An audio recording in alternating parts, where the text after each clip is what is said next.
Yeah, I'll do the intro and then I'll.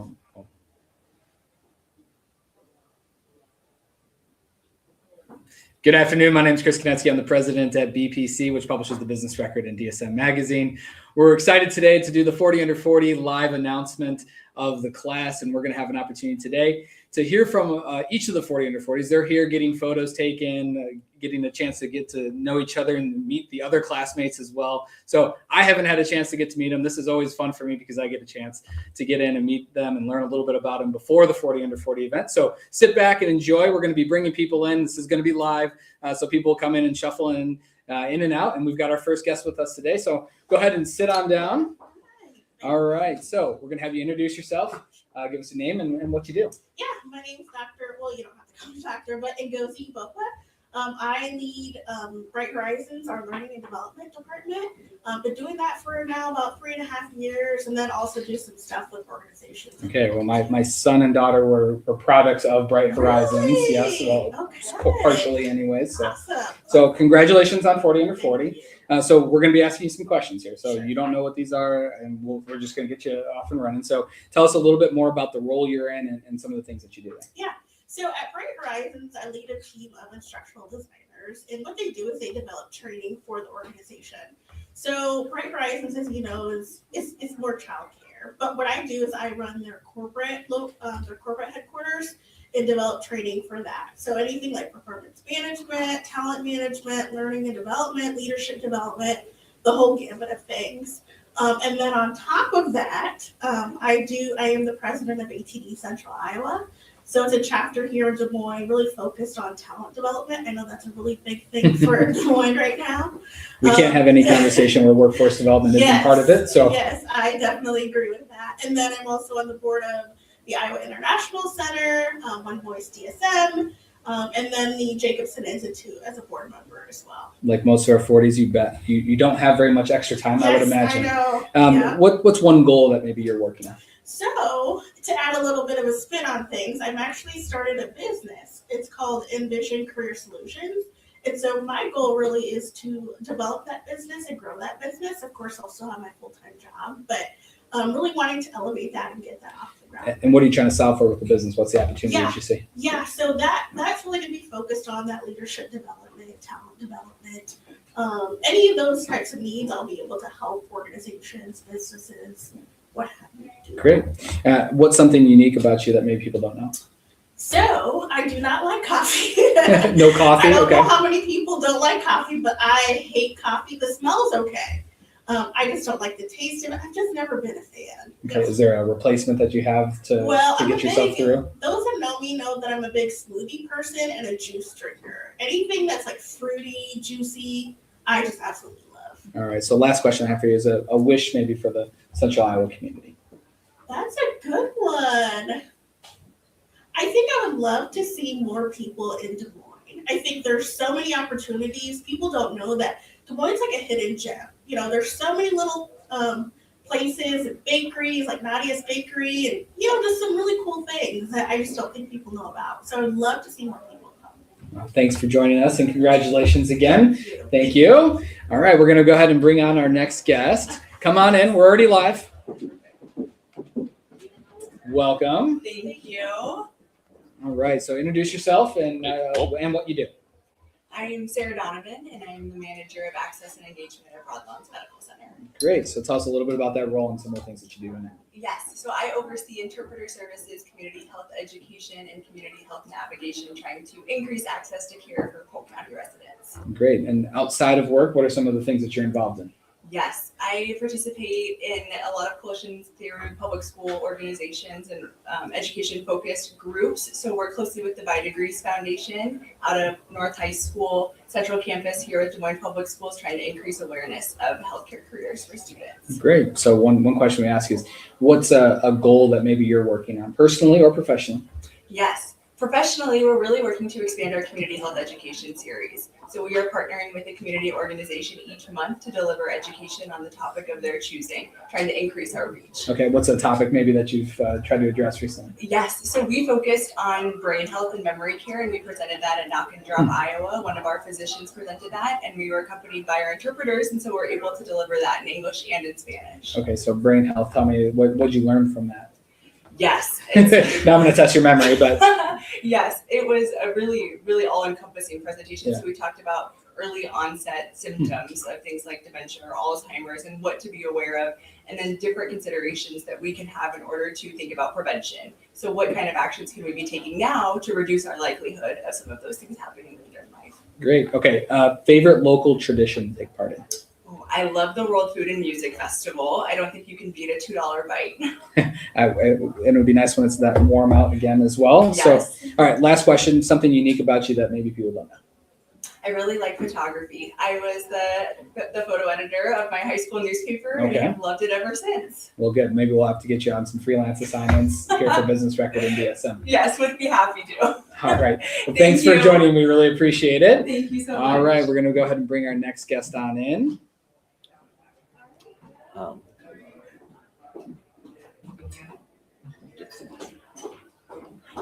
You gotta Hi, welcome. Come on in. Give me a Thank second too, so that way I can. All right, we're going to have you scoot down this way just a little bit. Scooch closer to There you. you go. All right. Name and what you do.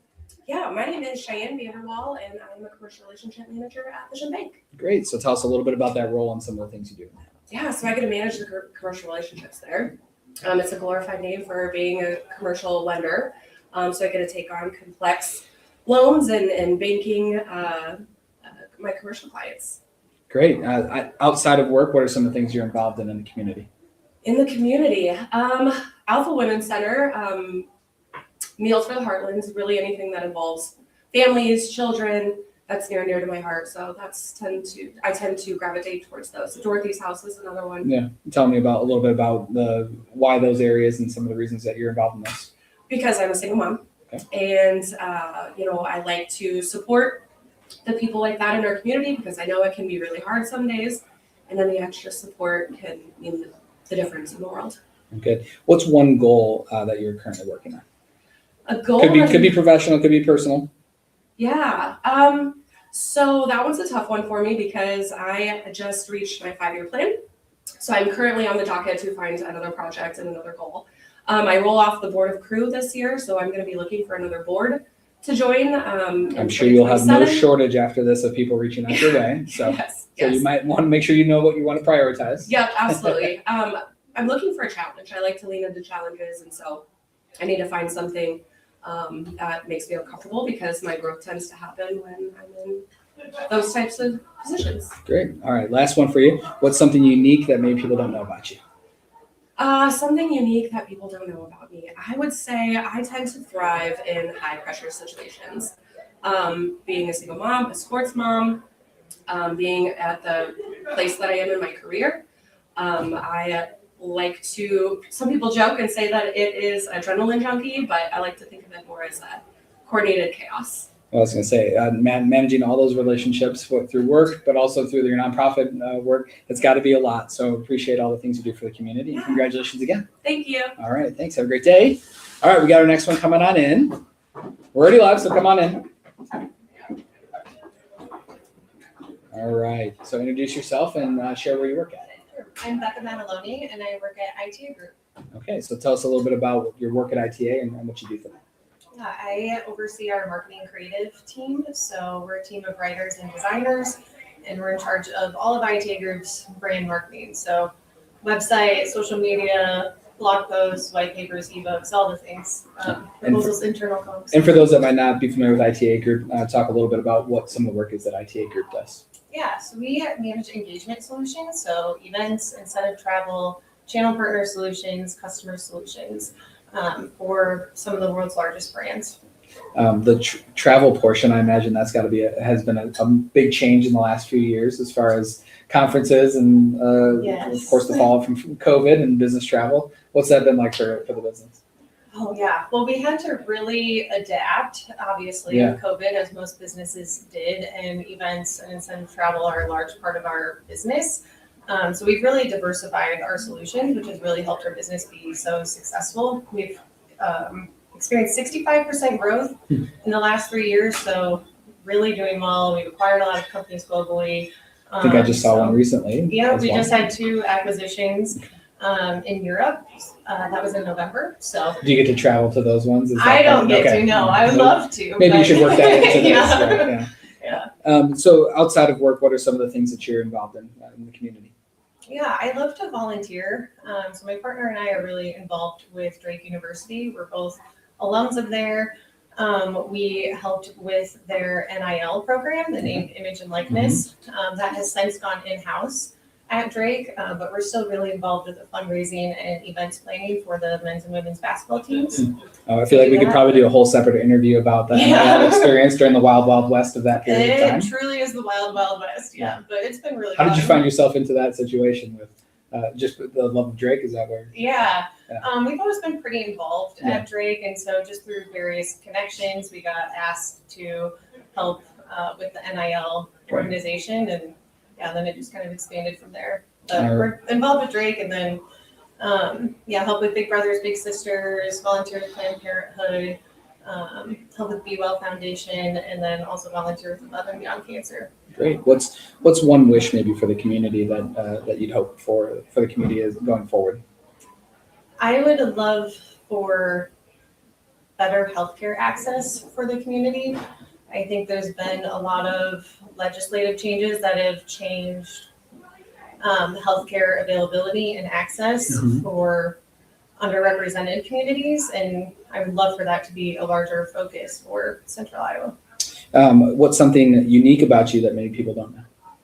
I love the U.S. National Park System. So I'm on a mission to see all the national parks in the United States, and I'm a little over halfway. Okay, I feel like we had a 40 under 40 that had a very similar goal, so we'll have to see if we can go figure out who that was. Yeah.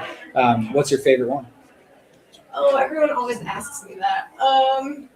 I love Glacier National Park. That's just super majestic, and seeing glaciers is just amazing. So I love that. All right, last question for you. What's one piece of advice you'd give to a young professional? Stay true to yourself. I think a lot of times early on in your career, you feel like maybe you need to change because of who's in the room or who you're talking to, or to try and advance your career. And I think the best thing that you can do for yourself is just stay true to who you are and be authentic, and that will take you much further. Well, thanks again and congratulations. Thank you. All right, come on in. Hi, how are you? Good, how are you? All right, introduce yourself and then where you work at. I'm Kaylee Blasek-Naronko, and I work at Denton's Davis Brown. Great, so talk a little bit about your work at Denton's. What's some of your focus there? Yeah, so I am an immigration attorney. I primarily work on the employment-based side, so working with employers that are sponsoring folks for work visas. Okay. I also do work with individual clients as well. Nothing happening in the immigration space right now? There's a lot I assume going you work. on. I assume you work with Lori. Yes, That's pretty yep, closely. yep, Okay. Just yep. saw her last week. I asked the same question and she said Yes. everything. Yeah, just There's- dealing with everything right now. So We have a big team, fortunately, that helps us keep track of all of Mm-hmm. the changes going on. if people are unfamiliar with that work, what are some of the common challenges you're trying to navigate through right now? So lots of executive orders coming down Mhm. and just policy changes coming Mhm. from the new administration. Over the last couple of months, we've seen some different changes in travel restrictions and folks changing eligibility for immigrant visas or green cards that are Mhm. processing abroad. So that's popping up with Major League Baseball as folks are coming back for spring training.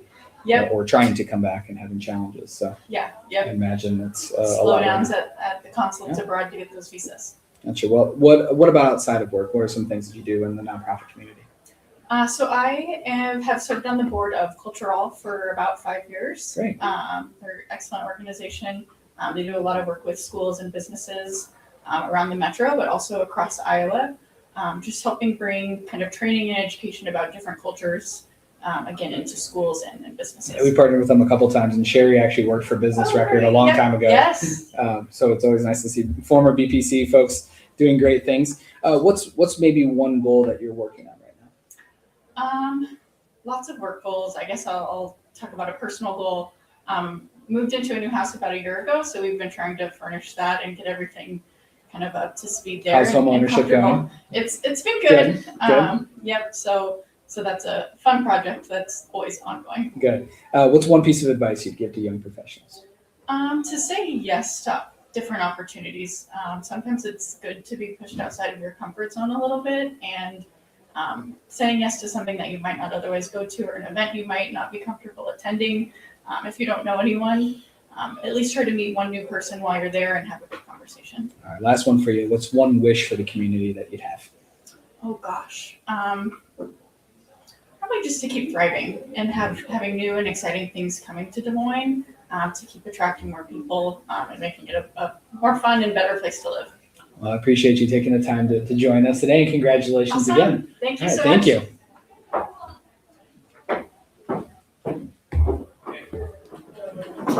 In your case. So deposit park close to that. Hey, how you doing? Good to see you. Good to see you. It's good to see you, and congratulations. Thank I was you. excited when I saw your. I'm gonna have you scoot forward just a little bit. I was excited when I saw your name on there as well. Thank so you. Adam Appreciate and my that. wife were in a play. I can't remember which play. It Oh was gosh, on what my was mind. it called? but- I don't even remember the I name. remember of it. either. Oh, Unnecessary Farce. You got is it. the name of it. You Yeah. got it. So, and has watched my child before as well. And I Yeah, promise we yeah. should say for 40 to 40, I don't get to choose who the 40 to 40 people are. I just get to let people know if they can't be in it. So tell us a little bit about yourself and where you work at. Yeah, so I am the Senior Director of Development at Unipoint Health Des Moines. So I'm one of the fundraising team members there. Primarily raise funds for the Cancer Center, John Stoddard Cancer Center. Born and raised in Des Moines, grew up here, went to Hoover High School. So Des Moines is deep in my roots, and only left for college and then came right back.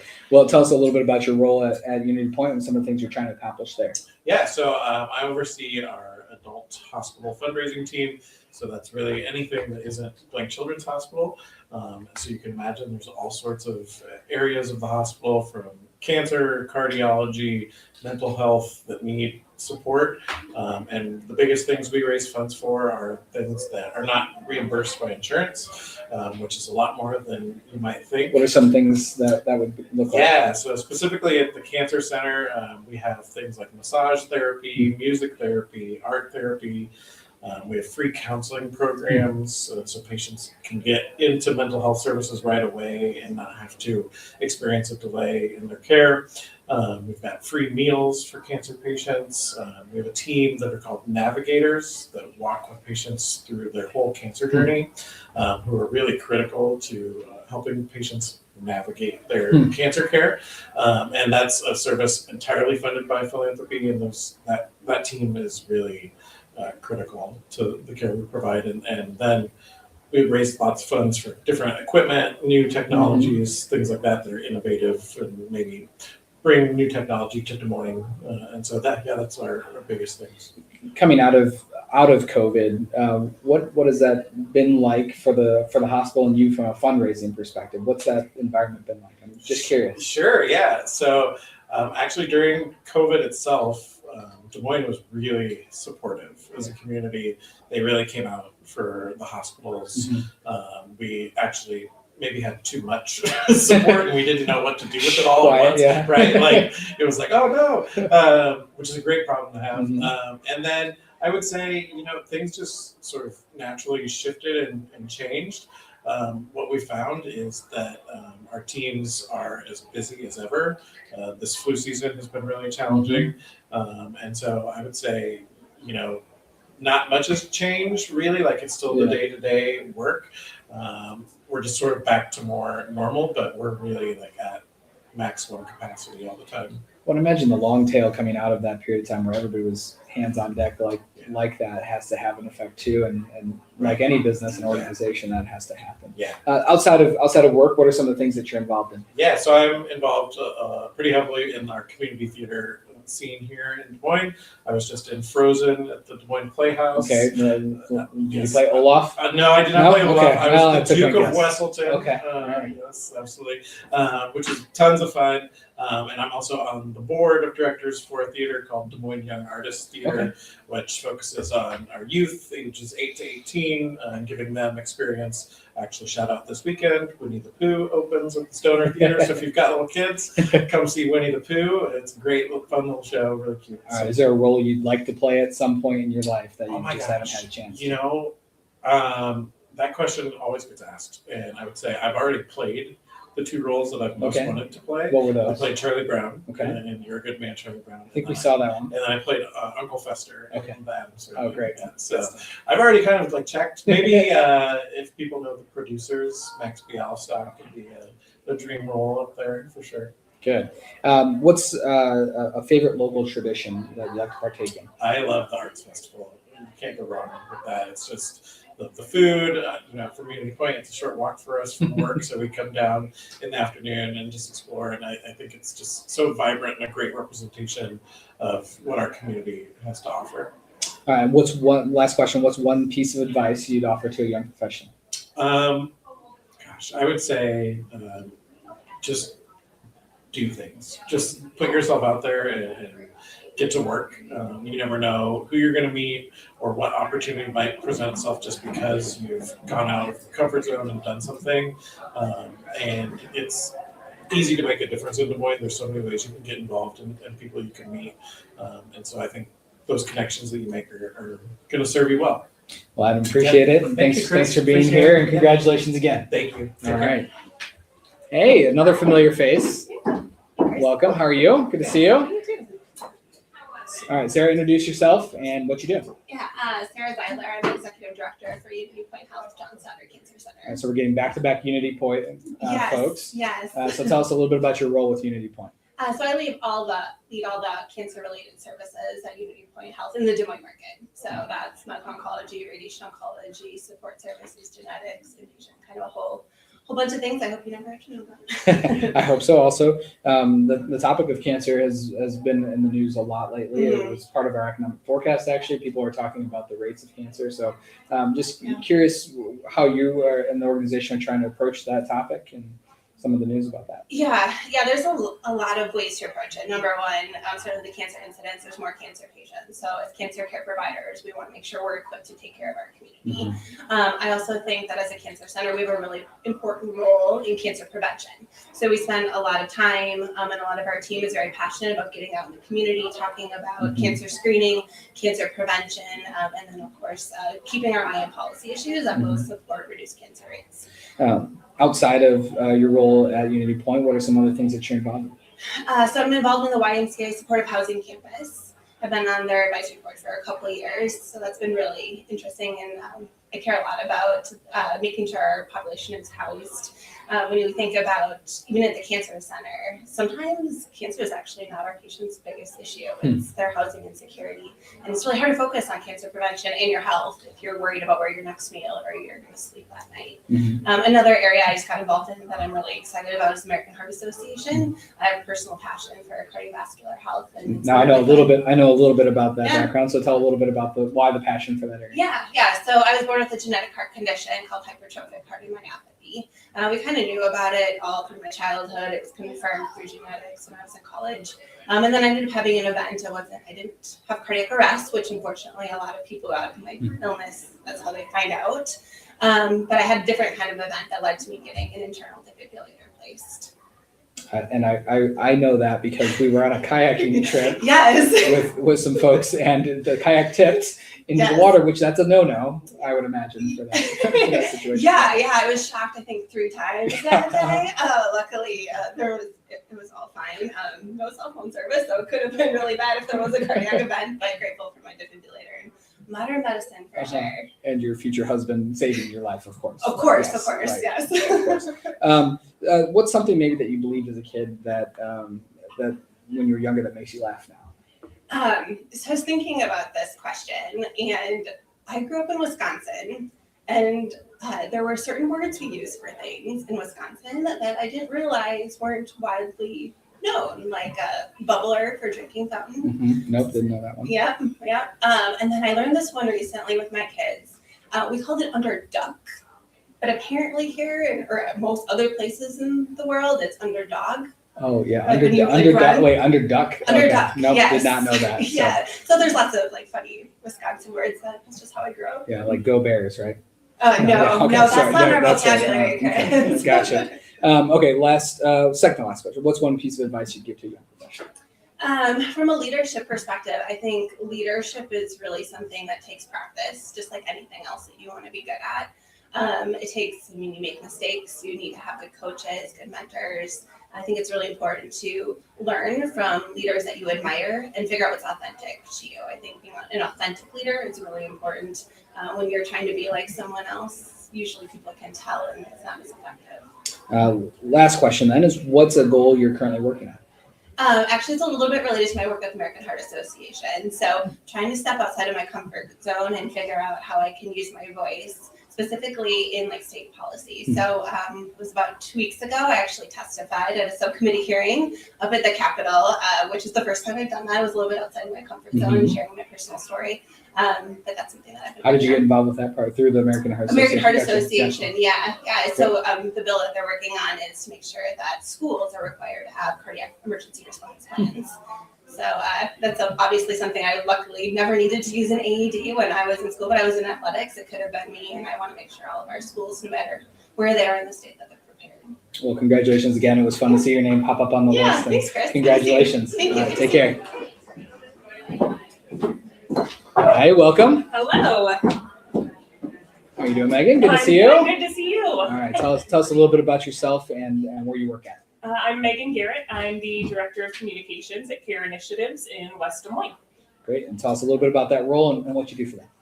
It's actually a new role to the company when I started a little over 2 years ago, so have been building out the communications function. We are the state's largest nonprofit provider of skilled nursing and hospice care, and we just opened our first hospice location out of the state in Omaha. How does that actually get utilized in nursing homes across the community? Is that generally where that service is used? When it comes to hospice, we'll care for you anywhere you Okay. call home. So Gotcha. if you're in a hospital setting, if you're in a nursing home, if you're actually at home, our aides will visit you wherever you are. Gotcha. I would imagine that's a growing area of need in the state as well. Yes. Talk a little bit about some of the things outside of work that you're involved in. Outside of work, my husband and I own our own business. So I like to joke that I have 2 full-time jobs. Also have a daughter who's 10 and active in sports. And then this year I'm serving as the Adele Partners Chamber Board President. Okay. So what's going on in Adele? What's the big news? A lot in Adele. Adele's growing. We have a new high school being built. So if you drive in from the south, if you take the interstate, you're going to see a lot of progress there. The city's doing a lot of annexation, so there's some new housing growth happening. There's a lot of new businesses, a lot of small family-owned businesses that are popping up and growing. So it's really fun. One of our staff members just moved out there, so we got a brand new resident, and now we can make sure she knows who to talk to at the chamber. Yeah. The business. What's your husband and yours business? We do Heartland Handcrafted. We're going to celebrate 8 years this year. He does it full time. I do all the marketing, communications, accounting, the stuff he doesn't like to do. But we primarily do handyman, woodworking, remodeling, and also a weird one is custom apparel. Okay. How's the custom apparel fit into the handyman role? Because I was like, I always need a handyman because I'm awful with that kind of stuff. But It's just kind of a fun thing that we both like to do, and it blends both some hobbies that we both have. But we actually serve as the ADM Athletic Boosters preferred sports provider. So a lot of our profits from events that we have, we will share with the Booster Club. great, awesome. What's something you believed as a kid when you were younger that kind of makes you laugh now? That's a tricky one. I would say maybe it's a little bit about the generation and the age of those of us that are here, but I think we were all probably told some of those weird things, and maybe it's an Iowa thing. Like if you swallow your gum, it's gonna grow in your stomach, or it'll never digest. Or if you swallow watermelon seeds, you're gonna grow a watermelon in your Well, I tell my belly. son that all the time. Yeah, and I don't know that we hear that as much anymore, but now that I'm a parent, I will catch myself saying stuff like that to my daughter, and she's like, "No, Mom." they can just Google it. Yeah, So yeah. when we were kids, they could just lie to us and never find out the answer. Yeah. Now they can just ask Google. My son's already figured that out. Yeah. What's a goal that you're currently working on? A goal. I would say, especially as a leader, being a better delegator. So just letting my team and those that are on my team use their strengths, being there to guide and help support them as they need it, but making sure that they have the resources they need to succeed rather than trying to do it all myself. All right. And what's one wish that you might have for the community? Oh, that everybody gets out to Adele and visits Adele. We went out to the Sweet. I'm going to stretch my memory. Sweet Corn Festival. Yes, Okay. that's my That was my favorite first time event. actually getting into the downtown area of Adele. It was great. So Yeah. it's a perfect Free afternoon. sweet corn You got it. until we're out. Which happened really quickly. It does happen very Yes. fast. All right. Well, thank you again and Thank you. congratulations. Good to see you again. afternoon.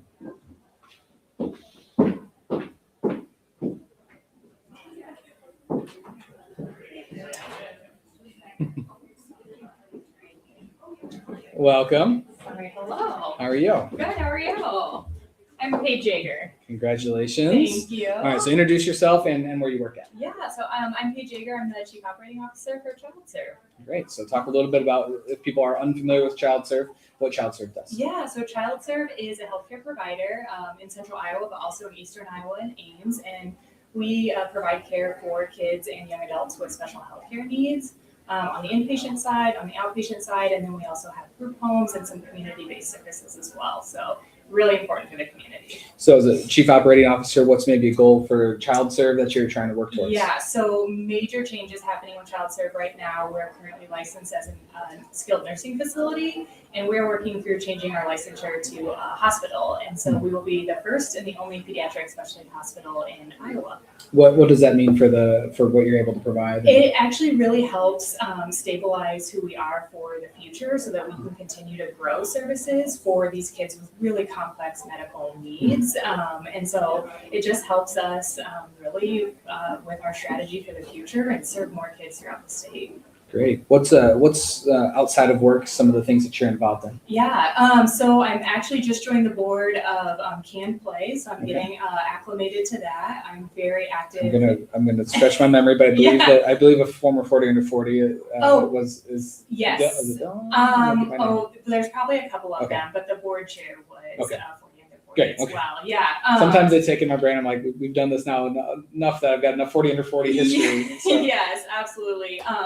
And then outside of that, I'm also really active. I have 3 young kids, so I love watching their sports. I help volunteer, coach a lot of their sports, and just staying All right, so close to the family. What are you coaching currently or about to coach? I am currently coaching youth basketball for my kindergarten Okay. team, and then I will go into spring soccer with him as well. Okay, where do you play soccer at? Soccer's through BSA out in Waukee, and they play basketball through the Y and a Sounds couple good. other programs. I'm helping coach I'm coaching my son's soccer team. I've done that for a couple seasons now. There's nothing more humbling than trying to coach a team of it's like 6-year-olds. it's like herding cats. Yeah, it's like feral cats. Though. Yes. Like I can run meetings. I do that all the time. But like running a 30-minute practice, it's like it has to be scripted to the minute. Absolutely. Yes. Turn my very back for a short second. It's like directions. 3 kids are throwing things at each other. One's run away. Like complete nightmare. Yes. So nothing makes me feel more humble of my leadership skills than Yeah. doing kindergarten soccer. Well, I don't know about you, but the other kids seem to pay attention to me a lot better than Oh they yeah, my kid's like Yeah. we're live. My kid's a beautiful boy. He's great. We love him. But once he's in that environment, other Yeah. people coach him. He's fantastic. Right, exactly. Me, That's there's how no it way. goes. Right. A couple other questions. What's one piece of advice maybe you give to young professionals? I would say just keep saying yes to lots of different experiences and project work. Just get yourself exposed to within your company things that maybe don't fall under your job description per se, and get acclimated with other people and how your company functions, and say yes to things outside of work as well. Build as many relationships as you can. And what's one of your favorite local traditions to take part in? Well, I have to say Bubble Ball. Okay. So this is ChildServe's annual fundraiser. This year we are hoping to raise $1 million for ChildServe and for kids with special health care needs. But it is a true event that it just supersedes everyone's wildest dreams. For And- those that are unfamiliar with Bubble Ball, what happens at the Bubble Ball? Yeah, at Bubble Ball, it's basically a show of a fashion show where different designers bring in actual bubble wrap into their fashion, and there's a whole theme around it, and it's just a great night of watching the fashion and the music and raising funds for a good reason. Good. All right. Last question. What's one wish that you might have for the Central Iowa community? Oh, one wish. I think just continuing to invest in our community for young talent. I do think that this is a great place for young adults who to come to work, but then stay and raise a family and live forever. So I think that if we continue to invest in that way, we'll have great talent and we'll just continue growing as a community. Well, congratulations Yeah, again. thank you and so much. Maybe our kids will see each other on the soccer field at some point out there. Absolutely. All right. Take care.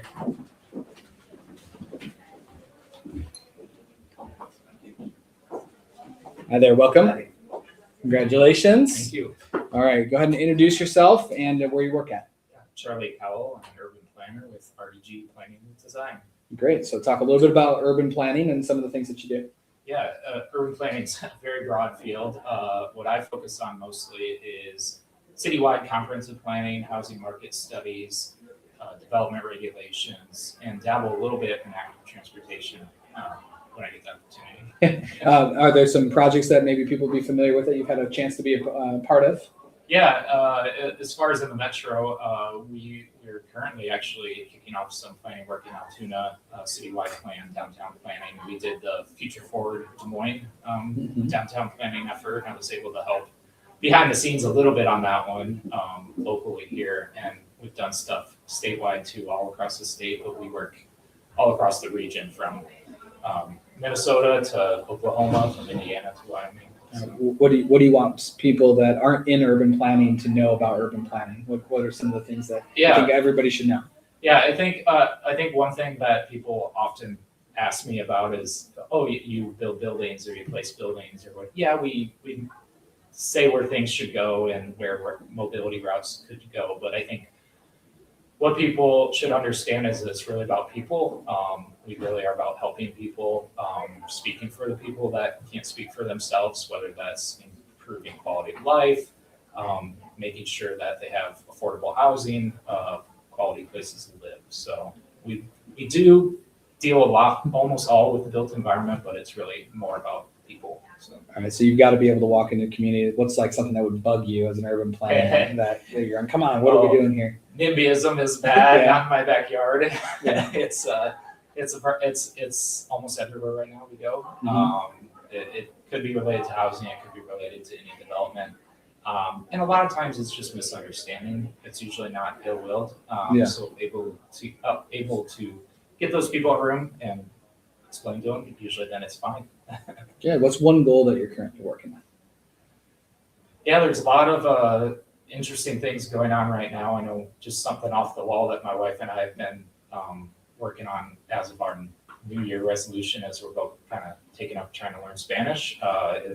Should we do the rest of the challenging. interview in Spanish? No, we can't. I can't. It's very difficult to get back into it from learning a little bit in high school. We just both felt it was something that is only going to benefit us if we at least can not necessarily be fluent, but able to understand, especially in my job when we're dealing with community engagement everywhere and more of the groups we're trying to reach are Spanish speaking.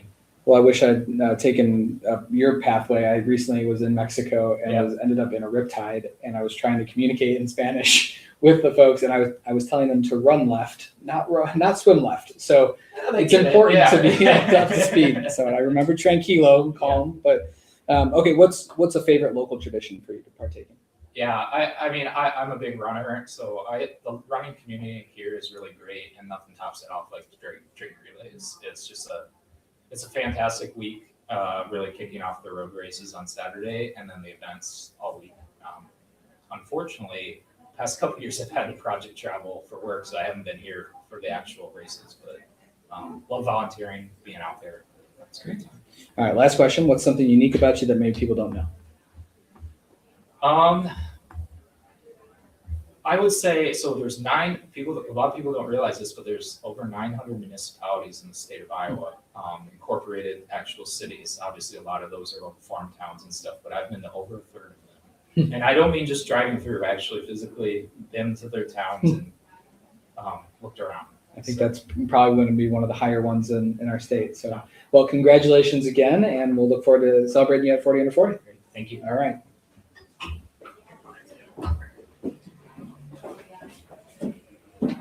Hi, how are you? Good, how are you? Congratulations. Thank you. All right, Paige, go ahead and introduce yourself and where you work. Sure, I'm Paige Moore, and I'm the CEO at the Ronald McDonald House Charities of Central Iowa. Well, congratulations. So tell us Thank you. a little bit about Ronald McDonald and some of the work that they do. Yeah, so Ronald McDonald House exists to provide a home away from home for families who are coming to Central Iowa to receive medical care for their kiddos. So any family that has a child 21 years or under, we serve. We house them. We have meals for them every day, laundry services, all sorts of different resources that we can offer and help support them through their journey. In your role, what are some of the goals that you might have for the organization? Sure. I think one is always just awareness of what we do, who we are, and really the impact we make on the community. We're here in Central Iowa, but we serve people from all across the United States and all around the world that are coming here for care. So I think some people are surprised at where we serve families from. So definitely just awareness of who we are, what we do. A big goal that we have this year is replacing our playground, expanding it, making it more inclusive, more accessible. So we're really excited to be able to enhance that for our families too. What are some of the challenges that your organization is encountering that you're trying to navigate through, whether it be the environment or just the business itself? Sure. I think it's just similar to any nonprofit, just availability of funds. With lots of different changes that have happened in the past few years, like you said, with the environment, with kind of the direction of giving changing from generation to generation, there's always new challenges with that.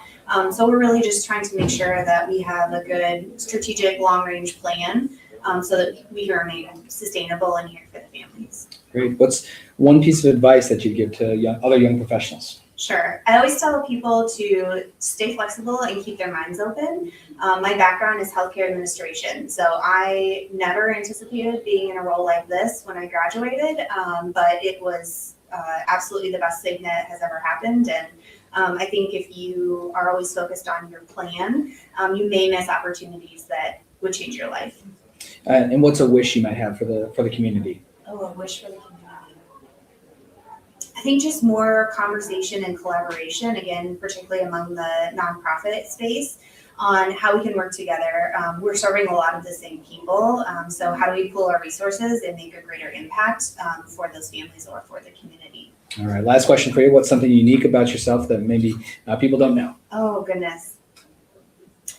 So one thing most people don't know is that when I was in college, I competed in the Miss Iowa pageant. So I was Miss Northeast Iowa 2007, had never done pageants in my life, and ended up trying it out and really liking it, and then competing in Miss Iowa in 2008. So what led you to try it? What was the...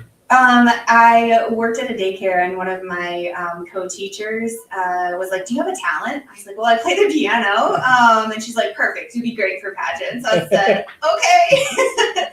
So she kind of coached me through it and taught me a little bit about what a pageant actually is versus kind of what the stereotypical view of a pageant is. And actually really enjoyed it. Made a lot of really good friends and had a good time, using my skills and earning some money for college. Yeah. Well, congratulations again. Thank and good luck you. with Ronald McDonald. Thank you. All right, take care. We get How about that? All right. Get your hands. Hi there. Hey, how are you? Good. Congratulations. Thank you very much. All right. Go ahead and introduce yourself and where you work at. My name is Josh Terrell. I'm with 3E Partners of West Des Moines. We're a benefits agency. Okay. So tell us a little bit about the agency and then some of the work that you do. Yeah, we've been around for about 60 years, and so we specialize in working with school districts here in the state of Iowa and Missouri. And our main prerogative is to help defend budgets. And so where schools are having challenges with enrollment, rising costs, and lack of funding support, we hope to give dollars back in the form of benefits costs that they would otherwise pay out. Outside of your work, what are some of the things that you're involved in the community? Yeah, so I manage and operate a nonprofit by the name of Black Excellence here in the state of Iowa. My wife and I operate a business by the name of Kids Corner. It's a child care center. She's the hero there. Involved in a few different chambers, and I'm a musician for my local church. Okay, and what instrument or vocal? Piano. Or both? Organ, yeah. I cannot sing, that's for sure. All right. Well, we've got two. The last person played piano also, so we're gonna need to get ourselves a piano set up for 40 under 40, maybe some dueling pianos. Maybe a band. Yeah, we probably could put together a good band out of the 40 under 40s this year. So. Let's do it. All right. What's one piece of advice you give to young professionals? Yeah, I'd say how you do anything is how you do everything. I'm learning it's hard to do two things at once or to be two people at once. And so whatever you do, what's yours to do, strive to be best in the world at. And what would be maybe a wish for the community here in Central Iowa? Yeah, I mean, I think cohesion in a world where polarization is continuing to grow and disunity, unity, working together around the common worthy goals that exist.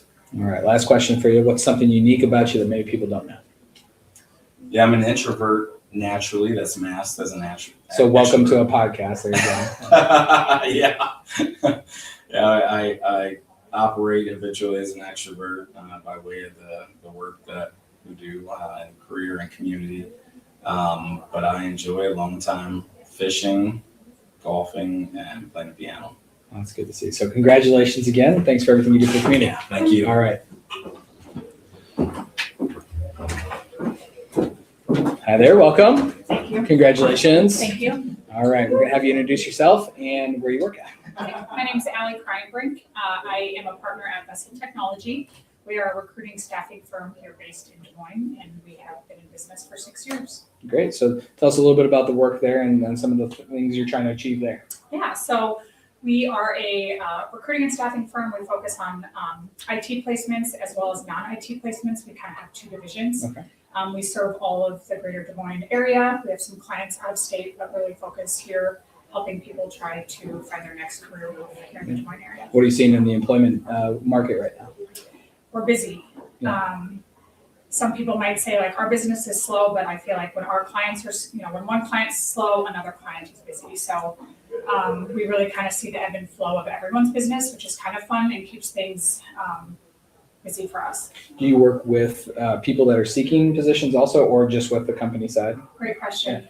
Yeah. Both. Okay. So we have a recruiting team that actually goes out proactively and finds candidates, and we also have a sales team that are working with companies all over Des Moines trying to figure out what their next move is as a team and where we can help fill those gaps. Just saw a story the other day that on the employee side that there's been an uptick recently of folks looking to be helped placed. Yes. And I'm curious if you're seeing that also. Yeah. Yeah. You asked if we were, what's the employment like? Mhm. It's really both.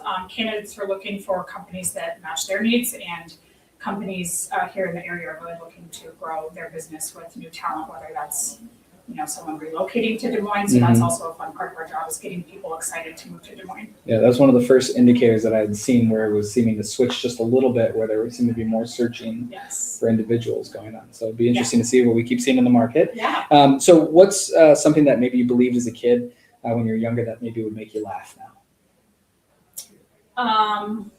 My mom would always tell me that if I swallowed my bubble gum, it would get stuck in my stomach for 7 years. I don't know that that's not true, but that's the second person that's given that Really? same answer as their Okay. thing. Okay. So now we'll have to Google to see if this is really true or not. Okay. I don't know if it is or I not. mean, I have kids now that swallow their gum, so. Yeah, maybe it's still in there. I don't know. Yeah, maybe. All right. What's a goal that you have that you're currently working on? I'm gonna go with a personal goal, and that is to be a 4.0 pickleball player. Okay. Yeah, I'm not familiar with the scaling of 4.0, so I would assume that would be good. Yes, on a technical scale, like a 4.0 you'd be like a light pro. So I'm working towards that 4.0 goal for me. And pickleball, I would say, just came in my life 2 years ago, and I'm absolutely loving it. And it's a complete new hobby for me, but I absolutely love it. Do you have a background in that space of tennis or anything like that? No, just Nope, pickleball was the nothing. thing. Yeah, I did it as a social club with a couple girlfriends and became addicted, and now I'm trying to get a 4.0 score. Okay, so do you actually compete in different competitions and Yes, things I like that? have a league and starting to do, actually one of my 2026 goals is to compete in a intermediate level pickleball tournament. And there's like 8 locations that are hosting it this year, so. Well, I know it's one of the fastest growing games, and so maybe someday at the Olympics you got a chance for Yeah, that. So. yeah, you guys can say you interviewed me. We will keep the footage just in case. What's maybe a favorite local tradition that you take part in? Yes, so I have 3 kids and my husband. We always do the Thanksgiving turkey trot here downtown in Des Moines. We've done that for years. I mean, I remember doing it with one kid. I remember doing it with a double stroller, and then last year we actually did it with all 3. And they're getting to the age now where they want to start running too. But They it's actually will something- trot. Yes. All right, last question for you. What's a wish maybe for the Central Iowa community? A wish for the community. I would say utilize your resources. A company like a recruiting and staffing firm, it's not just to get the next job, but it's really, use your resources. We can help you build a resume. We can help you with your interview skills. And when a recruiter calls you, we're a free service, right? So you're not paying to come talk to me to help me build your resume. So just really, I think that if the Des Moines people looking for jobs, or we have really great talent in Des Moines, so tap into your resources, use what you can. If you want something, go for it, but you got to utilize the resources, and we have great resources here in Des Moines. Great, Allie, congratulations again. Thank you. Thanks for stopping by.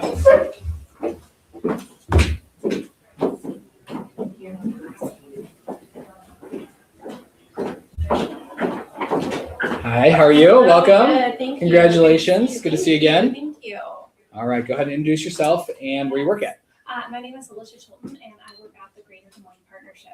All right, so tell us about your work at the Greater Des Moines Partnership. Yeah, the Greater Des Moines Partnership is the economic and community development organization for the Des Moines region, which covers rural, urban, and suburban communities here in central Iowa. And we work to advance economic development, talent attraction, and small business growth here in the region. And what's your role there? I am the Vice President of Marketing, so I lead all of our marketing efforts from, we do national talent attraction and economic development campaigns to bring in new people and businesses to the region, as well as marketing for all of the initiatives that the Greater Des Moines Partnership does. Maybe what's one goal of something that you're working on with the partnership Yeah. for this coming year? Yeah, one of the things that we are really focused on is we have an aspiration to get the Greater Des Moines region to 1 million population. And that is something that is a threshold within the economic development space that really serves to unlock additional growth for a region, and will put us on the stage with other players and help us to better compete. It's been a very competitive landscape. And what's maybe something unique about you that other people wouldn't know? Sure. I was on the cross-country ski team in high school. Okay, so are we watching the Olympics then right now? I'm not at the Olympics right now, so that tells you a little bit about how good I was. But it was a good just opportunity for me to try something new as a young person, and that's something that I really strive to do in my career, and what I'm doing in the community is just to seize opportunities and see where they take me. All right, last question for you is what's one wish maybe for the Central Iowa community? Yeah, that's a good question. One wish that I have is that we will continue to be collaborators and work together to achieve really big goals for our region. I think we have a lot of leaders in the community who have a strong vision for what it is that we can become and how we can grow and continue to be a community where people want to grow and build their lives, have careers, and grow their businesses. And that takes a lot of collaboration and a lot of players coming together to work together, contribute resources, share knowledge to achieve a really big vision. Great. Well, congratulations again. Good to see you. Good to see you All right, too. take care. Hi there. Congratulations. Thank you so much. Welcome. All right, I'll go ahead and introduce yourself and what you do. Yeah, I'm Val Vyak. I own a gift store called Bings in historic Valley Junction. All right, so tell us about Bings. What kind of gifts can we find at You Bings? can find a little bit of everything at Bings. I have puzzles, games, socks, toys, gifts for your grandma, gifts for your kids, anyone really, teachers, nurses. We have a section for everyone. All right, so how did you get into the gift store business? I started my small business. I grew up in my parents' small business. They Okay. owned a furniture store called Wicker in the Works. So Okay. I watched my mom have that forever, and I wanted to own a small business too. So All right, so what's maybe a goal that you have for the business?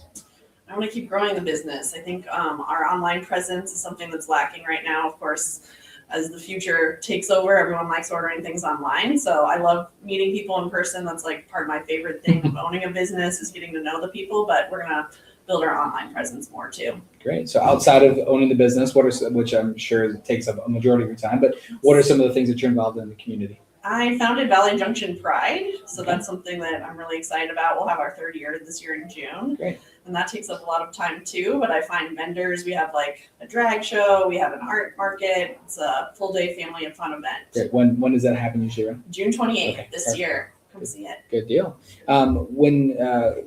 What's something you believed as a kid or when you were younger that makes you laugh now?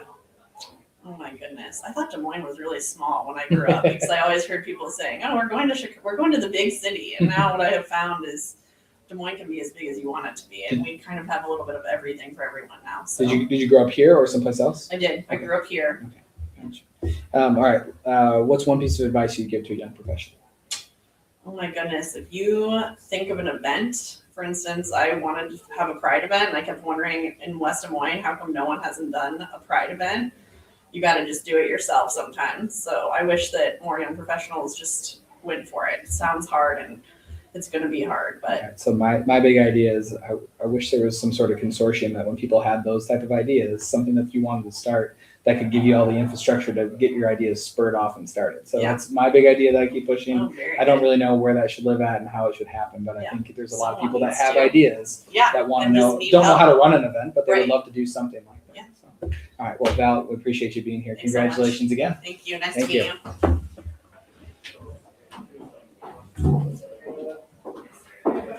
Hi, welcome. Congratulations. Thank you. Introduce yourself and where you work at. Yes, I'm Stacy Robles. I work at the Green Door Partnership. All right, so second partnership person as well. So tell us a little bit about your work with the partnership. Yes, so I lead our K-12 initiatives and our skills-based hiring initiatives. And within K-12, I really lead our career exploration to ensure the students see the different industries are in the area, but also the different types of jobs are here. What are some of the goals maybe that you have in that role for at the partnership right now? Yeah, so one of my goals is to really expand our career exploration so students, especially high school students, see that there are a vast majority of jobs right here in Greater Des Moines.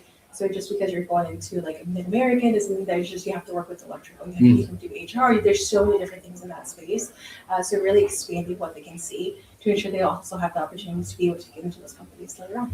Okay, so now I know when I saw some of your resume information, you're involved in a ton of things. So give us a little rundown of some of the things that you're involved in. Yes, I'm currently involved. I sit on the board of the ACLU of Iowa, Race of Our Initiative. I just rolled off the Latino Heritage Festival, and then I'm currently on the Latino Leadership Initiative board as well. Great. So talk a little bit about some of those passions, something that maybe you're passionate about on those. Yeah, so I'm really passionate about the Latino Leadership Initiative. It's a great program, especially for young up-and-coming leaders, especially if you're Latina. So they really focus on being able to have you be in the community, have a good program with them, and they also really develop a lot of your leadership skills and your public speaking skills. So it's been a really great program to be involved in, and now seeing on the other end, being on the board of directors, really leading that program for them. Great. What's something unique about you that maybe people wouldn't know? Something unique that not a lot of people know is that I love to travel for concerts. So I'm recently traveling for a concert in LA. If I don't have my ticket, if I don't have my housing at all. So it'll be And really who are you going to see? So I'm really into K-pop, so I'll be seeing BTS with my friends. Okay, So, so we are last minute later, so we don't have a flight yet, but we have a concert ticket. the extent of my K-pop knowledge right now is K-pop Demon Hunters. So my son and daughter, that literally we've listened to the soundtrack a million times. I probably know the words now to the whole soundtrack at this point. Is that who the same band is? Or not? No, Okay. different. So I took one shot in the dark at my No, K-pop it's okay. knowledge. Yeah, so. try. What's one of your favorite local traditions to take part in? One of my favorite local traditions is going to the World Food and Music Festival with my siblings. So we made it a tradition a few years ago. So we always go the first day, we come as a family, and we just enjoy all the food. That's one of my favorites too.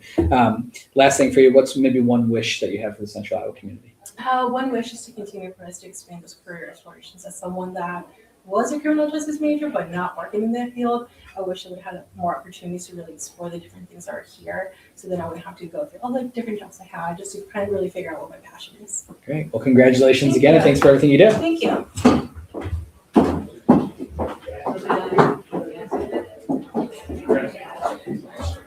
All right, congratulations. Thank you. All right, go ahead and introduce yourself and what you do. I'm Haley Gutschenreiter, and I'm a retirement planner at Merkle Retirement Planning. Okay, your commercials showed up on my HBO last night. So Oh yeah, retiring today with Lauren Merkle. you got it. Oh yeah. Talk a little bit about that and what you do for the Merkle.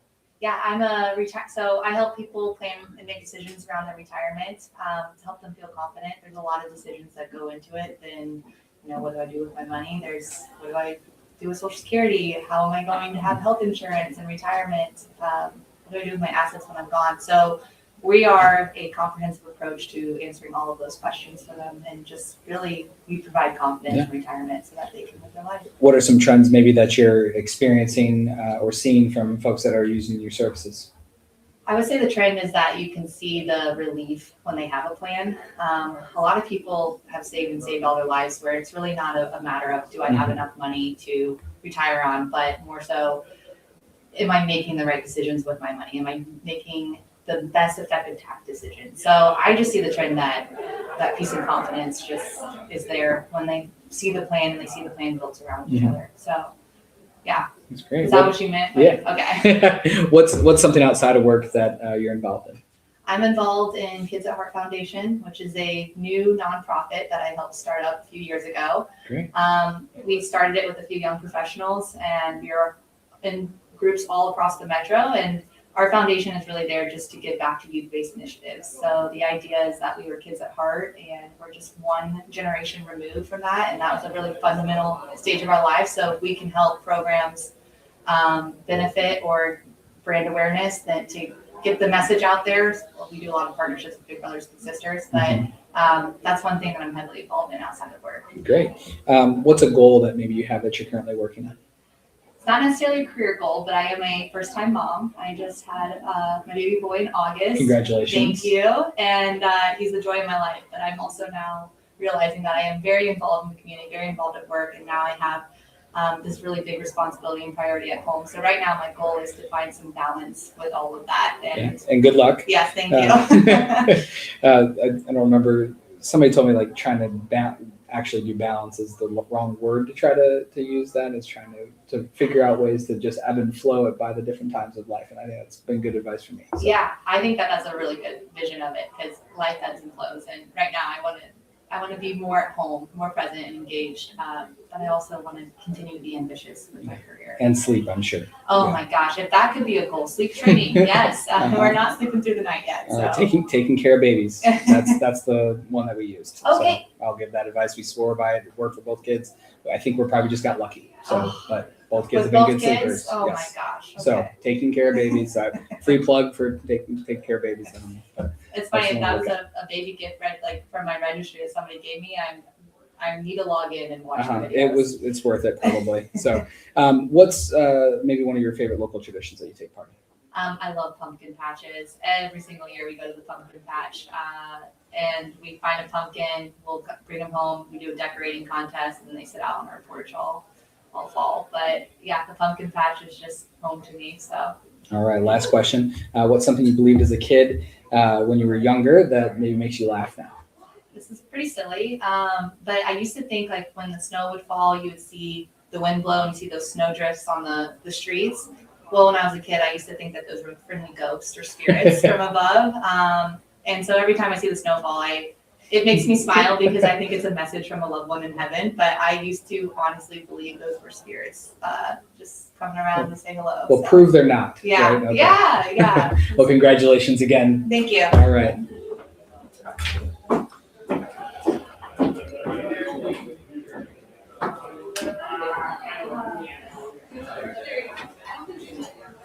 Hi, congratulations. Good to see you. How you doing? Good. How are you guys?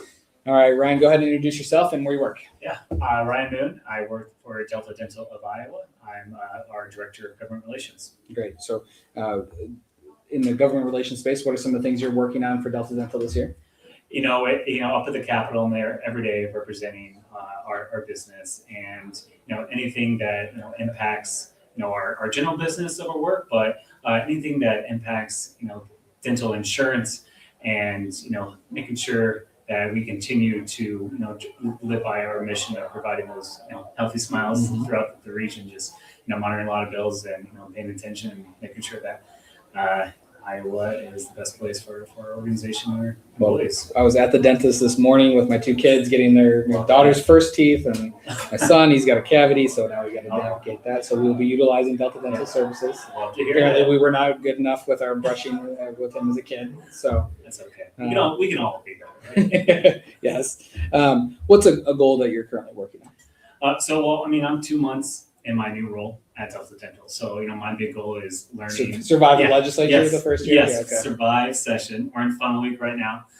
Surviving funnel, but just overall learning our business and everything that we do, and just become a better expert for our folks. Good. Outside of work, what are some things you're involved in?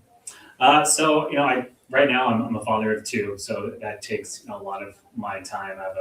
I have a 5-year-old and a 2-year-old here soon, and We're in a similar boat, 6 and 2. So yes, it's a lot. But one of my favorite things I do, actually, I coach my son's t-ball team. Okay. And doing that for a couple of years now, and I actually just love being around him and watching him grow with his friends, and having people love the game of baseball. It's really exciting for me. Okay. Did you play baseball then? I did even play a year in college. Okay. Where'd you play? It's called Dana College. Okay. But then I tore my ACL, so I didn't like. My wife played softball and she tore her ligaments in her ankle, so she had 1 year in there as well. I played baseball, but I was not good enough for college. So what position did you play? First base. Okay. Gotcha. I was a shortstop or second baseman. I could run fast, so pinch runner. My goal is just when our shortstop threw it out of control, I just made sure I could catch it. My son did baseball over the summer, and he quickly realized that first base is like the best position right now because it's the one spot on the field the ball goes back to every single time. So he's a first baseman right now. Is what he wants. That's our T-ball logic. I put the kids switch around first base because everyone's playing first base. All right. What's one piece of advice you'd give to young professionals? My piece of advice is, when you're networking, get out there and network in a variety of sectors, variety of business leaders, even if you don't think it's going to impact what you do today, getting to know people in a variety of different aspects of life can really impact your future career. You never know when a good relationship or a good connection could benefit you professionally, but also personally. Great. What's something unique about you that maybe people don't know? Something unique about me is I actually have a tattoo thigh sleeve, and I just was that a college baseball decision? No, okay, gotcha. It was in my 30s decision. Okay, and it's actually a famous slasher films and the characters from those. So Jason, Michael Myers, Scream, Mask. So, okay, so there's got to be a story around the tattoo part of it. I want to eventually have maybe a full-on leg sleeve, and things that I enjoy and passionate about. Of course, start with the highest one where I can probably hide that the most. But I grew up loving horror films, slasher films. Is something that I love. Halloween, love being scared and stuff like that. So that stuff. I'm sorry. Well, I think we just figured out what the cover is for 40 Under 40 this year. We're just gonna get that tattoo right on the cover, I think. So, favorite slasher film then? Michael Myers, Halloween. Love it. All right. Yeah. Well, appreciate the time and congratulations again. Perfect. Thanks. All right. Take care.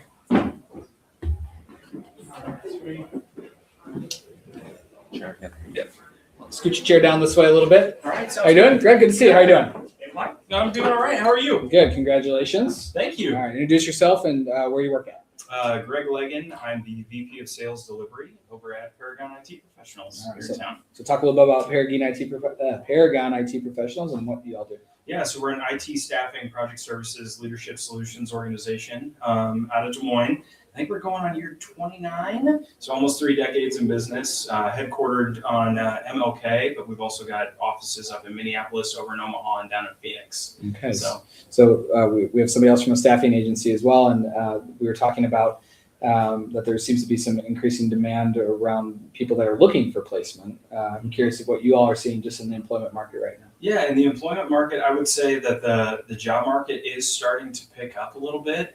Employers are still super specific on what they're looking for and very budget conscious right now. So they're just trying to make sure that they're getting what they want out of the dollars they're spending and the returns there. So yeah, activity is increasing, which is good. Interesting. So what, outside of work, what are some things you're involved in or passionate about? Yeah, I would have to say that the farm sanctuary that I started is probably one of the more time consuming and passions that I have. I also have a hard time saying no to coaching my kids' sports. So what are you coaching right now? Baseball season is underway, just wrapped up basketball, and I just handed off the soccer coaching duties. So I'm about to start the soccer coaching duties, so Okay. I'm going to roll into that.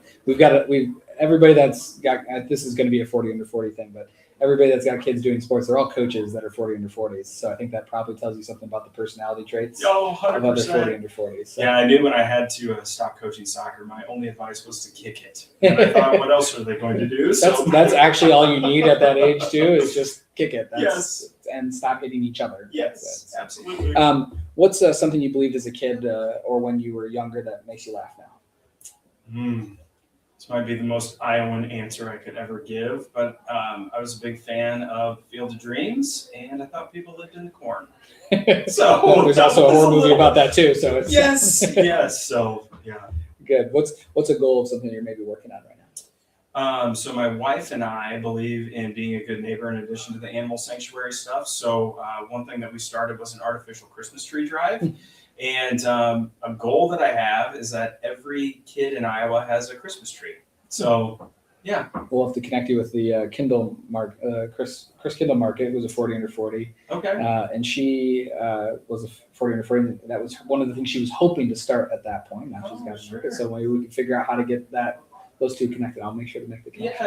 Yeah, that would be awesome. We just found that, around holiday season, if things are tight, the food and all the other means are probably the top priority. And then, the Christmas trees, sometimes that comes secondary. I think we gave out 137 trees last year and like 350 kids got access to Christmas trees through it. So that's my passion for sure. Well, great. Well, congratulations again. And thanks for everything that you do. Thank you. All right, Nice take care. meeting you.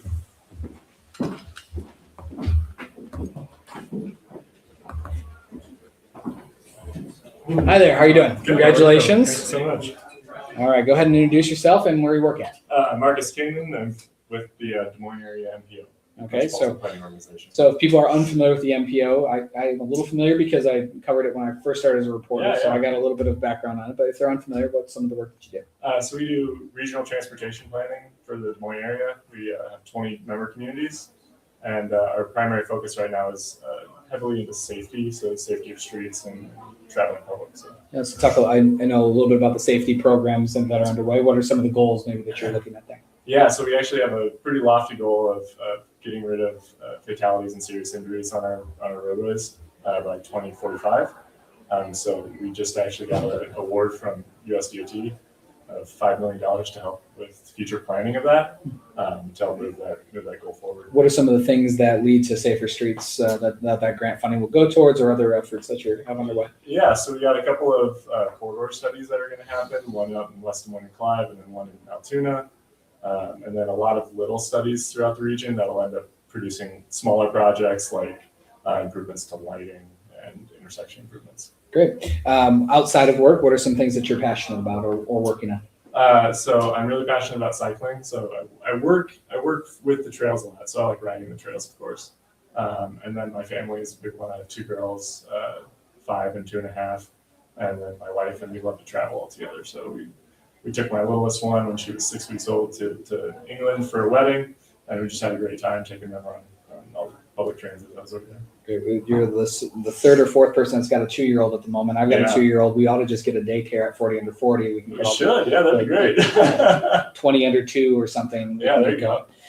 What's a favorite local tradition that you like to take part in? So I spent a year in Germany as part of a fellowship. So one of my favorite things to do is the local Christmas market. It really kind of ties that tradition both internationally and locally. So it's one of my highlights. It's always the guest right before you. He's handing out part his nonprofit work is finding artificial Christmas trees for folks that can't afford them. Sure. And so I was saying, oh, well, the past 40 under 40 started the Chris Kendall Market. Yeah. And you just came in right after. Yeah, So it's amazing how the world connects. And so we'll make sure to make the connection where all of you are together. What's something unique about you that maybe people don't know? So actually, two years ago, I had some medical issues, and it ended up having to remove most of my small intestine. So I only have about 20 centimeters of small intestine remaining. That is certainly a unique fact. So. Yeah. So, overall, I'm doing really well health-wise, but that's just a fun, unique thing that I get to share occasionally, and leads to lots of different conversations. So good. Last question: what's a wish that you have for the Central Iowa community? So I think beyond the work that I do for safety in transportation, I think it would be really great to kind of get rid of some of the parking downtown and convert it to housing. We kind of have this disbalance between parking and housing right now. So I think that would really help address some of the issues. Gas parking? I know. The common issue. What questionable. will we do without the parking? It's always there, I promise. So, Yeah. Well, congratulations Thank you again, so and thanks much. for the work that you do. Yeah, absolutely. All right, take care. Hi there, congratulations. Thank you very much. All right, go ahead and introduce yourself and where you work at. Lisa Siebert. I work for University of Northern Iowa Institute for Decision Making. So, yes, based out of Cedar Falls, but I live in Ankeny, so I am their kind of like metro base. I know we typically say people are from this area, so when we saw you and I, we're like, well, what's going on there? So we had to do some extra research to make sure that you're in the community. We saw your involvement in the community as well.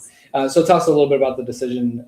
You said it better than I would say, but where you work at and what some of the work is that you all do. Yes, so we are an external facing group, and we're housed within Business Community Services and work primarily with economic development organizations, nonprofits, community-wide, doing strategic planning, board training, that type of thing. We're pretty involved in kind of the rural and overall economic and community development scene, if you will, in Iowa and regionally. So that's kind of our bread and butter. But locally, I mean, I'm very involved in Keep Iowa Beautiful, Iowa Rural Development Council, the Alzheimer's Association here in Des Moines. So. Great. What's a goal that maybe you're currently working on?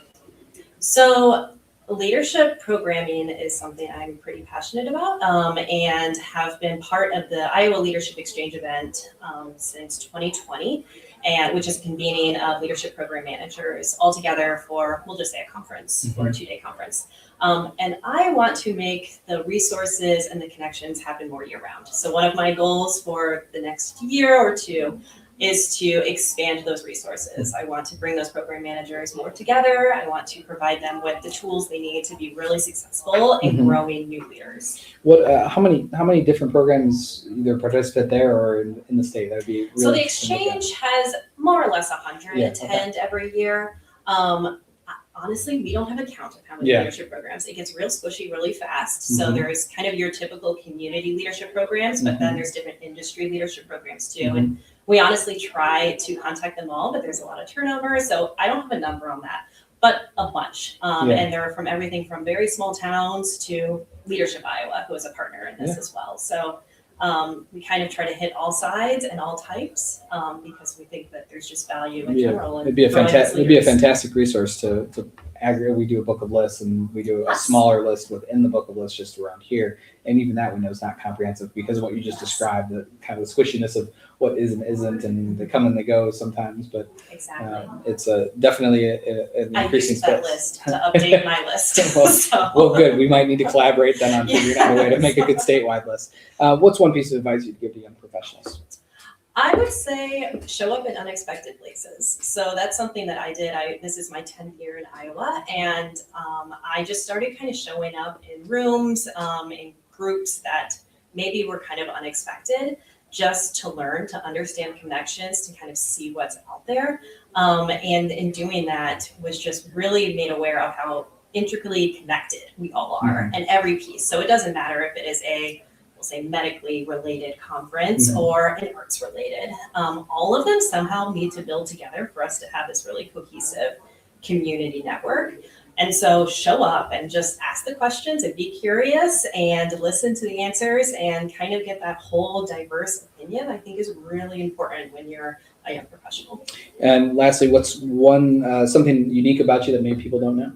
Oh goodness. I'd say probably people would be surprised to know that I've gone skydiving twice. I don't feel like I give off the vibe of a skydiver. I have not. So. I'm a little type A, so like throwing myself out of a plane is kind of odd, but loved it and highly recommend it to everybody to go skydiving. The owner of our company, she's 93, Connie. She's done it twice also, at least twice. And she just did it recently. So we're talking like in her 90s did it. So well, then I hope it kind of makes your experience not even seem that great. I know, that's true. I'll just have to tack it on. Well, they got her to participate. It was the Above and Beyond Cancer, did like a jump for charity. So she participated. And once she was involved, then nobody had an excuse when they did the reach out. Are you too scared to do it? Well, Connie's doing it. She's in her 90s. So, well, congratulations again. And thanks for everything that you do. Thank you so much.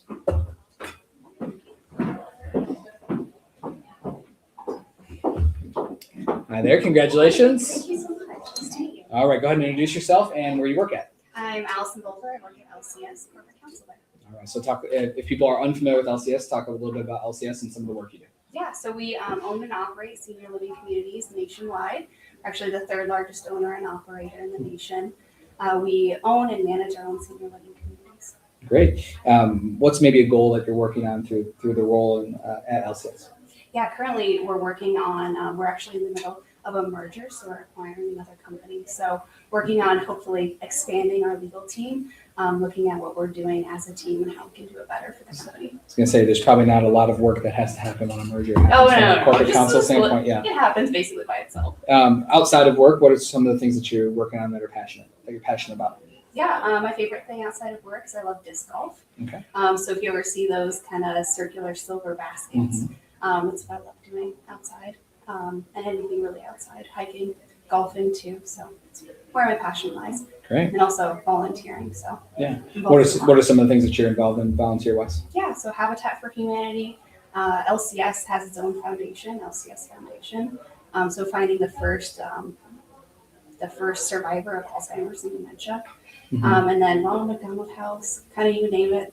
I kind of do everything. So we got the CEO of Ronald McDonald House. I know, we already connected. You already connected? Good. Yes, yes.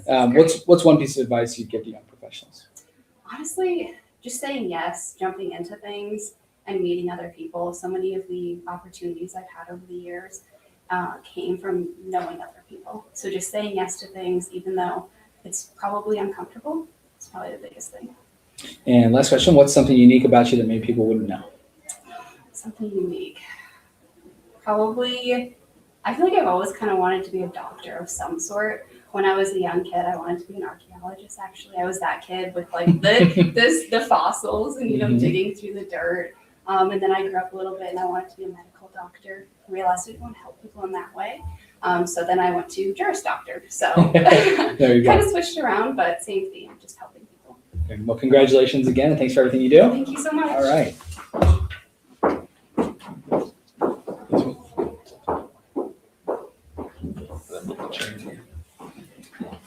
All right, Eric, good to see you. How are you doing? Good to see you. Great. Congratulations. Thank you so much. Why don't you introduce yourself and where you work at? Sure. So Eric Tubbs, corporate shareholder with Nyemaster Good here in town.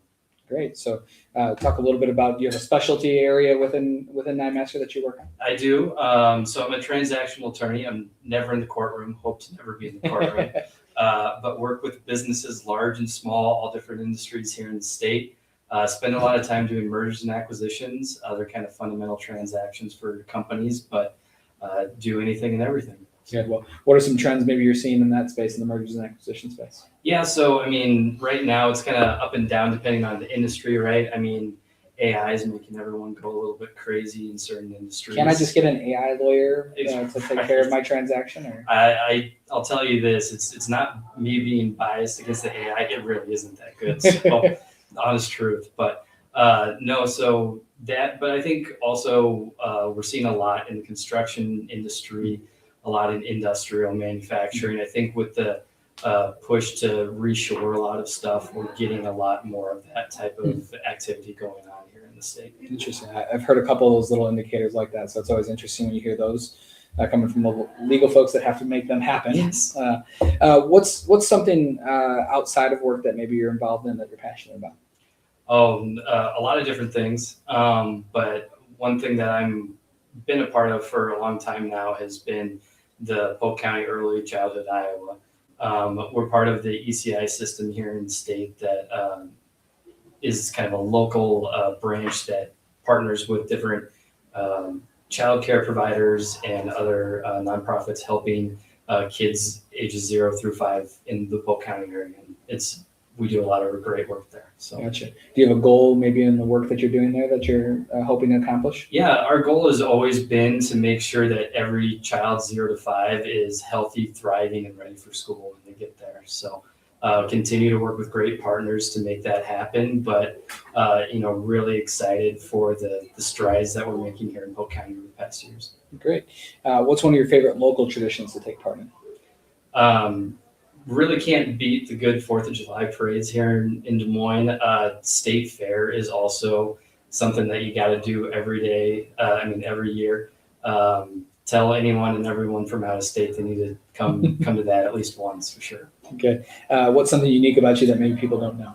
So the one thing that I'd like to talk about is in college, I was actually an intern with iCubs, and I did all the on-field promotions. So I got to shoot the t-shirt gun, the hot dog gun. I even dressed up in the costumes and ran around the bases. Okay, so the costume as in like Cubby Bear? Or? Did Cubby Bear too, but yeah, like the hot dog race, those guys. So. Okay, well, we've got a couple folks with mascot ties around here. We've got Lynn, who her son is one of the Psys, and then we have another our chief growth officer. He was Psy back in the day too. So we've got some mascot in the blood. It's an important attribute to have. All right, so what year was it that you were doing all that? I was back in college, so probably 08, 09. Okay. Any cool former or future Chicago Cubs that came through during that time? I think we might have had a couple, but the one that I remember was Carlos Lembrano actually came back. Okay. So that was really cool. But it was actually the year that Ryan Sandberg was the manager. Oh, so great. that was super cool. That's awesome. Ryan Sandberg is my favorite player. So absolutely. Good stuff. Well, congratulations again, and thanks for everything you did. So much, all right, take care.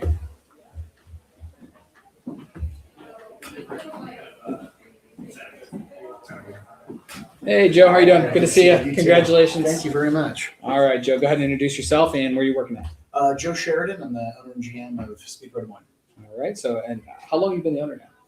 It'll be 3 years this October. Okay. So, what made you make the leap into that world? Yeah. So, obviously, been in kind of a corporate environment for a very long time. I was actually a customer of Speed Pros and got to know the former owner well, and it was a passion of mine to be a small business owner, and the rest is kind of history. So it's been fun. Good. So talk a little bit about some of your goals maybe for the business. Yeah, it's obviously growth is a big part of it. It's how to modernize systems. I mean, signage is a very old industry, but it has a lot of innovation, especially large format printing. So it's how do you provide unique experience, customer service? How do you grow the team, and especially how do you start building a pipeline for talent to bring more expertise in the marketplace. All right, so you talked about some innovations in signage. What are some of the things that you all are working on or trying to play with?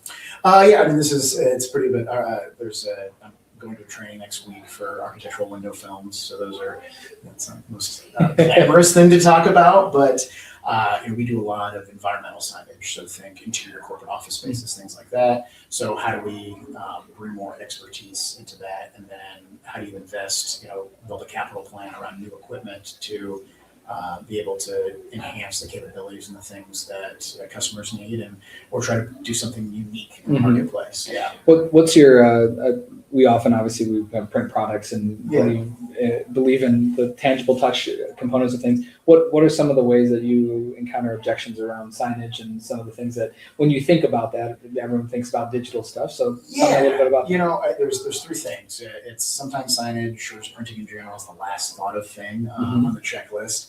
And so it's either you can have it fast, you can have it cheap, or you can have quality. You have to pick two. You can't have all three.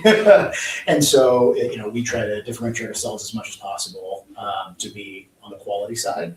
Obviously, that comes with a little bit of cost, but that's really kind of where we try to focus on is especially on the corporate finishing side. How do you provide the best, most durable product that is not going to age in the process? It's going to be a legacy component to any corporate space. Yeah. All right. So outside of owning a business, what are some of the things that you're involved in the community that you're passionate about? Yeah. So I've been involved with Variety of the Children's Charity for it's coming up on 13 years now. As part of Young Variety, but I've been communities now on the state board. It's like one of the community things that I've always been a part of. I love the mission. I love impacting the lives of children across the state. Especially, I was not a father when I started volunteering and being part of Variety, and now being a father, it's a fun way to give back, which has been really nice. Great. What's something unique about you that maybe people wouldn't know?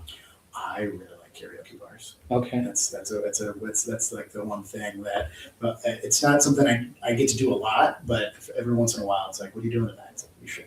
All right. So what's your song?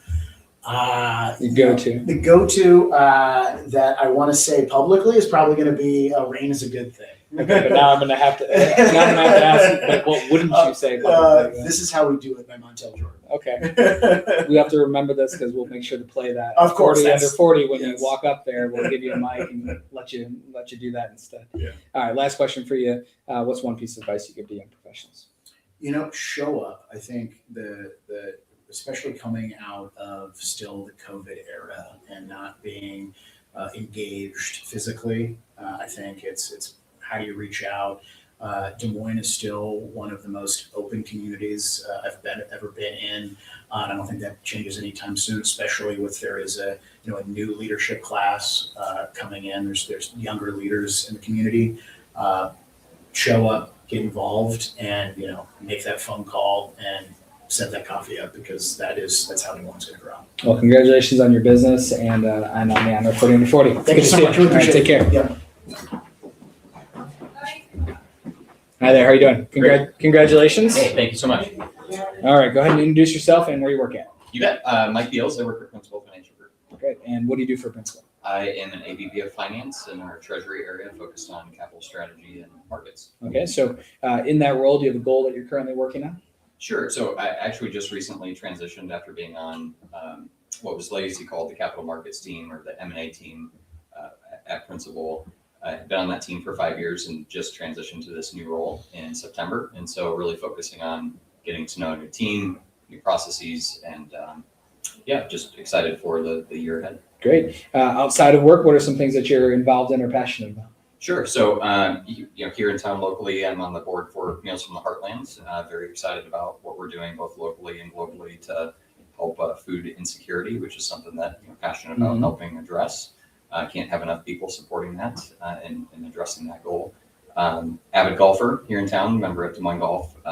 That's my escape from things at work. There's not very many things that allow me to fully unplug, but that's one of them that I found that I can invest a few hours in and escape and really recharge. That's good. What's something maybe that you believed as a kid or when you were younger that makes you kind of laugh now? Yeah, probably, I had great parents and, felt like they knew everything, right? And now as a young dad of a 6-year-old son and 4-year-old daughter, I realized how much they were probably making up on the fly. And, I'm doing the same. And, my wife and I are doing our best to, provide for them and, help develop them. But, certainly something that growing up felt they had all the answers and, guessing that wasn't exactly. Has your son realized he can ask Google? Oh, yeah, yes. So we have Google throughout the house, or ask Siri in the car, and he knows how to customize and create a playlist. And Now Dad can't not know the answer. I tried to avoid a question the other day. He was asking about war, and I was like, I don't have time to talk about why do we have war, right? Yep. He's like, well, why don't we just ask Google? I was like, all right, later. Those may be other questions to ask. later, buddy. What's maybe one of your favorite local traditions that you take part in? Yeah, having grown up in Iowa, I've never stepped foot on a farm, so that's somewhat of one of my fun facts that I typically use for folks, but my family and I love the state fair. So we're some of the crazy people that are there every year on the first day. My sister and her family, she's got 5 kids. Us and our crew, we take the day off and we stay from opening to close, and we just experience what it's like to be Iowan and celebrating the agricultural state that we are, and that's translated into work too. So I typically take my team out a different day. Yeah. I work with some folks, a lot of times some consultants that are from New York, and I've now encouraged them to come, and they Get the keep full coming back. experience. So No, it's been fun. I'm from outside Chicago. Did not understand the state fair thing at all, and resisted it for a long time because I don't know the state fair, right? And once they're kids, now all of a sudden we're there every year. Yeah, and it comes full circle, right? So growing up, it was about the animals, then it moved to the midway, then it moved about the nightlife, and now it's come full circle. We're back, for the animals and experiencing all the kids. Got it. Well, congratulations again, and thanks for all Hey, the gift you you got gave it. me. Yeah, All right, thanks. take care.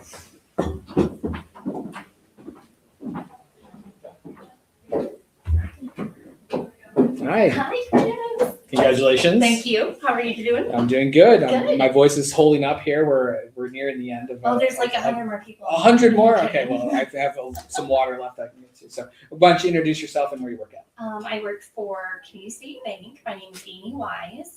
My position right now is Vice President of Treasury Management Relationship Officer. So That's a mouthful. it is. Yes, it is. So, talk a little bit about that role and some of the things, maybe goals in that role. Yeah, so right now I work with a lot of business owners on the deposit side. So anything related to remote deposit capture, whether it's mobile deposit, business online banking, just all the above. We offer so many different services, but it's really just getting to know the business, building that relationship, and figuring out what they need as a business to make them operate and be successful. Well, this is your beautiful new building out up in Ankeny as well. Yes. You all moved into that space now? So we've taken ownership of it. My team moves in April 10th. Okay. and I then couldn't remember. I knew that people were kind of Yep. phasing into it. So. We're my team's moving in April 10th, and then we're kind of just doing it team by team. And we're gonna have, I believe, a ribbon cutting with all the chambers. I think Okay. in May or June. So don't quote me on that. But yeah. Brian, company president, was part of our CEO master class, so we just had a chance to get to meet him. And then Yes. Jesse Stewart plays soccer with me. So Oh my gosh. brand new team member from you. I love it. So, Yes. And a former 40 under 40, I think either Yes. last year. or the year Yep. Jesse was a former 40 under 40. We've got a few of them at our office, which Yeah. is just very empowering. So. outside of work, what are some things that you're involved in or passionate about? Lots of things that have to do with children. So I am on the Variety Board, the Variety State Board. I've been doing that almost 2 years now, and I hosted my first event last year and raised over $12,000 for just that one event, which was, to me, one of the biggest things that I'm really proud of and very grateful for the support I had. I'm on the Boys and Girls Committee of Story County for their gala committee. We just had our gala party this last weekend at the Sioux Cup End Zone, Oh, great. which was wonderful because Iowa State beat Houston right before that. But then they didn't tell me I could wear jeans, so I wore a dress. But it was a lot of fun, and just being a part of that. And my little sister was born with cerebral palsy, so Child Serve, Boys and Girls Club, Variety, they've been kind of a big part of my life growing up. All of those are themes of the folks that have come through. Yeah. We've got a number of board members and people that are passionate about those causes, so I'm sure you've had a good chance to connect with a whole bunch of folks. Oh So. yes, yeah. I love meeting new people and talking with them and what their interests are and everything. All right, what's something you believed as a kid or when you were younger that makes you laugh now? Oh goodness, that's a good question. I would probably say going camping and peeing in the woods as a female. I did not think that was appropriate, and parents were like, "Yep, that's what you do. You're fine. Brother would do it. It's all good." And then now that I've gotten older, I'm like, I just still don't know if that's okay. We were a camping family, so we Yes. have the same Yes. thing. I won't ask follow-up questions. All right, what's something unique about you that maybe people don't know? Probably the one that comes to mind the most is going to be that I went to UNLV, University of Nevada, Las Vegas, in Las Vegas. Nevada, and I graduated in 2009 in hospitality management, which was the #1 school in the United States at the time, and trying to explain that to my mother and father that I was going to school there for school, and it was they were both 100% for it. It's funny now that I'm in banking, but my dad's a financial planner, and it kind of all aligns, and I still love to cook. So yeah, so I traded. The joke is I traded cornfields for the neon lights, I guess. Gotcha. And you said cooking, was that the avenue you were trying to go down? I was. I went to culinary school at DMAC in Ankeny. Oh, great. So I'm a CIC grad. Okay. And I loved it. Great experience. But I wanted to get more into the management business aspect of hospitality. So my professors told me, #1 college, go to UNLV. I'm like, can you tell that to my dad and my mom? So if you were going to open a restaurant, what would like the featured dish be like for your best dish? Oh my goodness. Anything with de Burgo sauce, like scallops with de Burgo, chicken with de Burgo. I just feel like de Burgo sauce can go with anything. So we got to get you a food truck, basically. Oh, It's just that like would a be burger food truck. awesome. That would be awesome. But then again, I would have no life. So. Well, congratulations Yes, again, and thank thanks you for so everything much. for the community. Yes, thank you. Have a good day. Chris.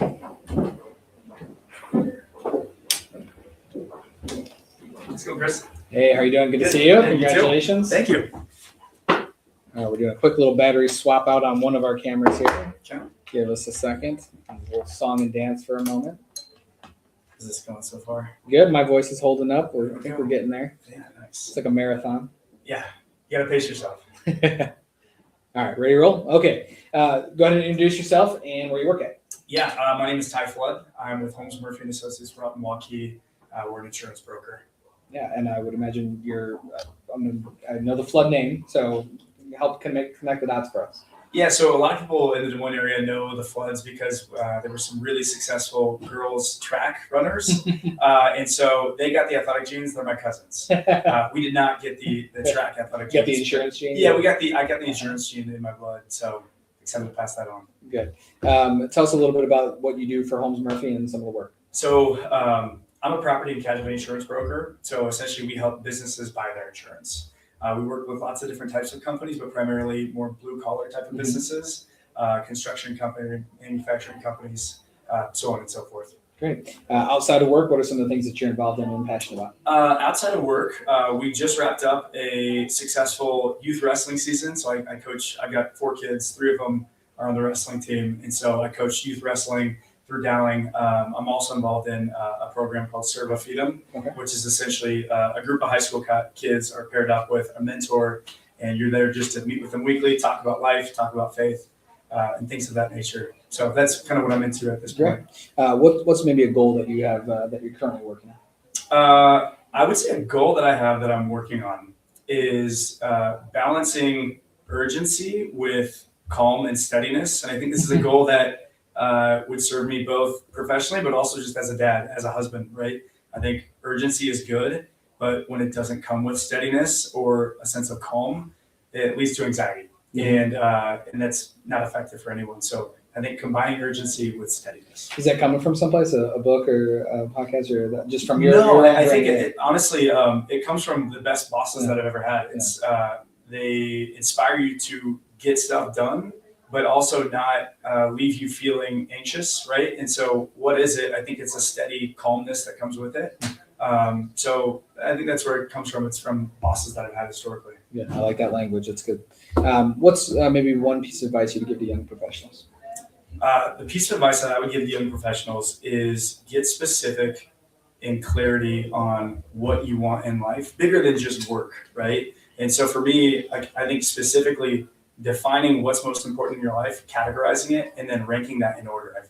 I recently went through this exercise. You rank it in order, and then on each of those categories, you determine, am I growing? Am I declining? Am I staying balanced there?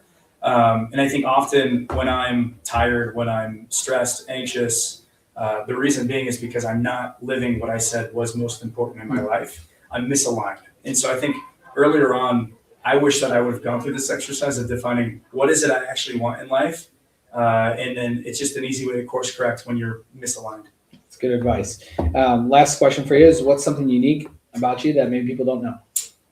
I think as a product of having just curious kids, I know an unreasonable amount of information about the Titanic. So I know a lot about the Titanic. All right, Probably more than. What's a good fact? Okay, I've got a couple for you. So I'll stick to one. So the main reason why Titanic crashed, they forgot binoculars. Everyone's heard that. Another thing interesting. I had not heard that. So Okay, thank they you. forgot binoculars. Another thing is, had the Titanic hit the iceberg straight on, they wouldn't have tried turning. It would have sustained. It wouldn't have sunk. Right? If they would have sped up and turned, they would have been fine. But the critical error is they reversed and they turned, which slowed it down enough to hit the side. That's why 1,700 people died. So I knew a lot about the Titanic. Happy to share with you more after this. Good. Maybe we'll get a few of those extra photos. So, well, congratulations Awesome. again, and thanks for everything you do. Yeah.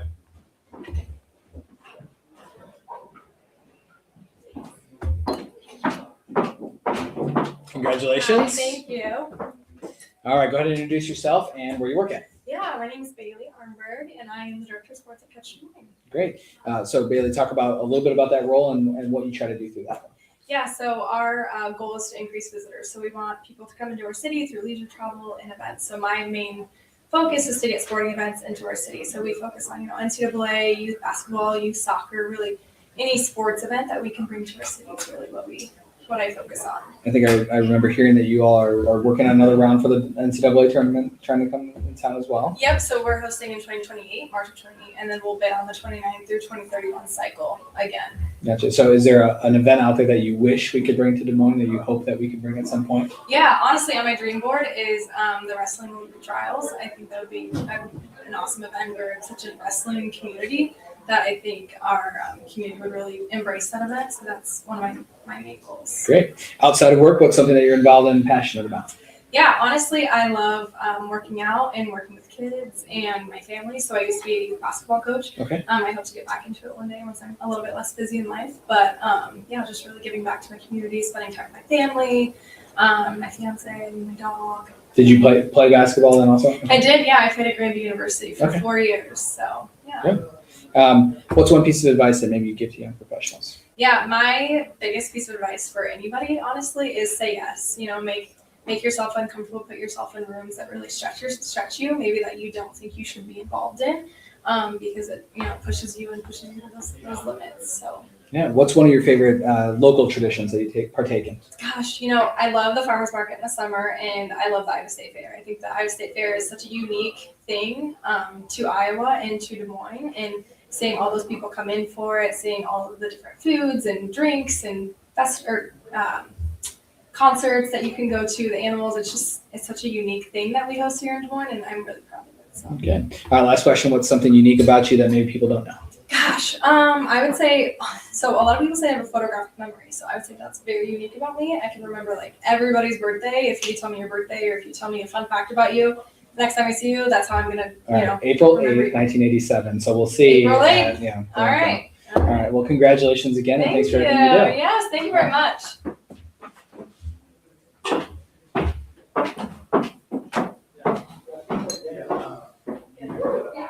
Welcome. Congratulations. Thank you. All right. Go ahead and introduce yourself and where you work at. Yes, my name is Nathan Hardesty. I'm a Vice President and our Public Infrastructure Director at Shive Hattery. Great. So in that role, what are some of the things that you're working on? Yeah, so I lead a group of people, about 100 people in a few states, and we do one market is transportation engineering. So that's my background, transportation engineering. I've worked on projects here all across the metro over the last decade or so, from the Southeast Connector on the south side of Des Moines to the Grand Prairie Parkway in Waukee. The Theme Pedestrian Bridge opened recently. That's a project that I worked on. So I have a team of people doing that all across Iowa. I have a team of surveyors who are the folks you might see out on the roads collecting the data points for our next project, or helping contractors figure out where to put stuff construction staking wise. Great. And then we have a team that does water and environment engineering, so you think drinking water, wastewater treatment, streams, lake restoration, some of those types of projects. Yeah. In that space in particular around water, what are some of the things or trends or issues that you guys are seeing? Yeah, well, one kind of obvious trend here in Central Iowa is just all the water quality conversations, and the last summer where we had the irrigation transportation ban and some of those things. That's always a big point of conversation. I think there's things that can be done around that, just some permitting changes that would allow us to build wetlands that take some of the nitrogen out of the water. That's a big conversation now, just in general, in all of that space. Good. Outside of work, what are some things that you're involved in and passionate about? So I've been involved in the Rotary Club of Waukee for a long time, going on, I think, almost 10 years now. I led that club for a year, so I'm on the board currently. I lead an event called the Waukee Palooza. I co-lead that myself and another guy named Jim. That's a summer concert in Waukee that we try to get people to and raise money and have a free event for the community, kind of a quality of life amenity. So that's there. And then recent thing, I have one basketball game left on my daughter's team. I've been coaching this winter. Our last game Saturday. So that's a group of second graders. So it's been kind of fun. So you're about the 8th or 9th coach at least. We've got to figure it out that that's a quality of 40 under 40. Yeah, maybe it is. Coaching. Yeah, So. I've really enjoyed it. I've got 2 daughters, and all these kids are her friends, and so it's a way to kind of meet her friends and connect with them a little bit. Because especially with 2 daughters, everything's mom this, mom that. So Okay. What's something that you believed as a kid or when you were younger that maybe makes you laugh now? That's a good one. I think daylight savings when I was a kid. You're going to lose an hour of sleep. To me, I thought I was going to lose an hour of sleep like indefinitely. every day. I think a lot of people still for a might long think that. time. Yeah, I was embarrassingly old probably when I realized that it was just that one day we could change the clock. And I remember changing the clock, but I guess I didn't put it all together Good. right away. So. All right. What's something unique about you that maybe people don't know? Something unique about me. One of the hobbies I like to do is skiing. We go to Colorado and go skiing in the winter. We did not go this year. We went to Disney World instead this year, but that's something I really And enjoy doing. how was your Disney experience? It was good. Yeah, I had never been. Kids had never been. I've got 2 daughters, 10-year-old and 8-year-old. Had an amazing time. Mm-hmm. Yeah, we went with a 3-year-old and it was an experience, that's for sure. Yeah, our kids were old enough. We didn't have a stroller or anything, so that was we were thankful for that. Okay. Well, thanks for everything you do and congratulations Yeah, again. thank you. It's nice to All meet you. right. Thank you. Good luck. We'll give you some extra time coming on in. How are you doing? Good to see you. Good, how are you? It's fun to see your name show up on the list. Yeah, thanks. Sorry. I'm gonna hold the I've been chair for you. coughing. Yes, don't need you Okay. to fall. A little extra delay as we Yeah, work through that. I think so. I have a good excuse. Okay, well, we'll ask about it, but why don't you go ahead and introduce yourself and Sure. what you do. Yeah, I'm Calla Whip. I am the Director of Marketing and Public Relations for the Des Moines Symphony, and then I have a piano studio, music studio, I should say, where we teach kids throughout the Des Moines metro area. All right, so talk a little bit about that and maybe a goal in that area. Sure. So I was just saying, I went to school for music, and I feel super fortunate to still be in that space all of these years later. And I would say my goal has kind of always been the same: like introduce as many people as possible, and just show that music is something you can love, and also support. Do you play an instrument yourself, or? Yeah. So I play a few. I play Okay. clarinet was like my primary instrument, but I play piano and saxophone and a little bit of flute, but no one should ever hear me do that. We'll do that at 40 under 40. Yeah. Outside of work, what are some things you're passionate about and involved in? Yeah, so I love to play tennis, and well, I did. I think I I will was gonna again. ask, This we is were what eventually- happened. okay. So I was playing tennis, and then I wasn't playing tennis anymore, and now I have a little break, but it's okay. So I love to play tennis, and then I do a lot of scuba diving actually, Okay. but not here, probably obviously. Gotcha. And then what's one of the coolest places you've gone scuba diving? oh, for sure, we went to French Polynesia. Okay. And there's this little atoll called Rangaroa where they have this pass, and it's such a unique place. There were literally like pods of dolphins, a pod of dolphins that would swim up to us every day. They put their baby up to us. It was the coolest thing I've ever seen in my whole life. Just watched the scuba diving movie this past weekend, and now I'm not going to remember the name, but I will get it to you. It's on Amazon. Was it scary scuba It diving? was scary scuba diving. Yeah, Yeah, scuba diving is only not really that scary. Yeah, I know. I scuba dived when I was in high school. My dad did it as well, but yeah, not nearly as scary as, as that was. But I still always have gravitated towards like the horror stories on. Yeah, I know. scuba diving. It's easy to think of those, I think. Yeah, absolutely. But just think of dolphins Yeah, instead. dolphins instead, not drowning underwater. Yeah. What's one of your favorite local traditions to partake in? Well, I think I have to go with Yankee Doodle Pops. So it's a symphony thing, but it's also just so miraculous to see literally like thousands and thousands of people come. I mean, people show up at 8 a.m. for a concert at 8 p.m. and they're so excited to be Got to there. get your And spot. yeah, they get their spots, and it's such a tradition for so many families. And being behind the scenes is extra special, right? Like we're on stage and we can see all of these people filtering in and just experiencing it live. And then having howitzer cannons is also a pretty cool thing. So Yeah, the thing that makes both my kids cry every time. I'm right there with them. Like I jump out of I my know. skin every single time. What's a goal that maybe you're working on? Well, I mean, I love the arts in Des Moines, and I would say, just generally speaking, I love it the most when we all work together and we lift each other up. So I would say just continuing to do that in little ways as we can. Well, congratulations. It's Hey, fun to thank see you your so name on much. there Yeah. again, and Thanks a we'll see you lot. soon. We'll get an extra minute here to grab your crutches. Take it easy. No rush. Yeah, don't fall We don't need to down. re-injure. Don't fall down. Thanks, guys.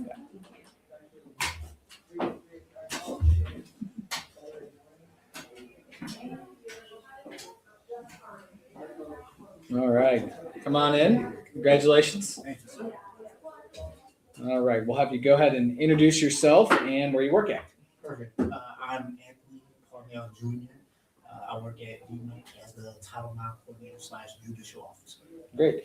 So tell me a little bit about that role and some of the things that you're working on in that space. Yeah, absolutely. So my job mostly focuses on federal compliance in regards to sex discrimination cases and making sure that the investigations that we conduct at DMAC are compliant with Title IX regulations. Great. Outside of work, what are some things that you're involved in and passionate about? Yeah, so I coach boxing Okay. at a boxing gym called Black Cat Boxing. So big passion of mine. Actually, my great grandfather made sure that the men in my family all learned how to box because he got beat up by Muhammad Ali.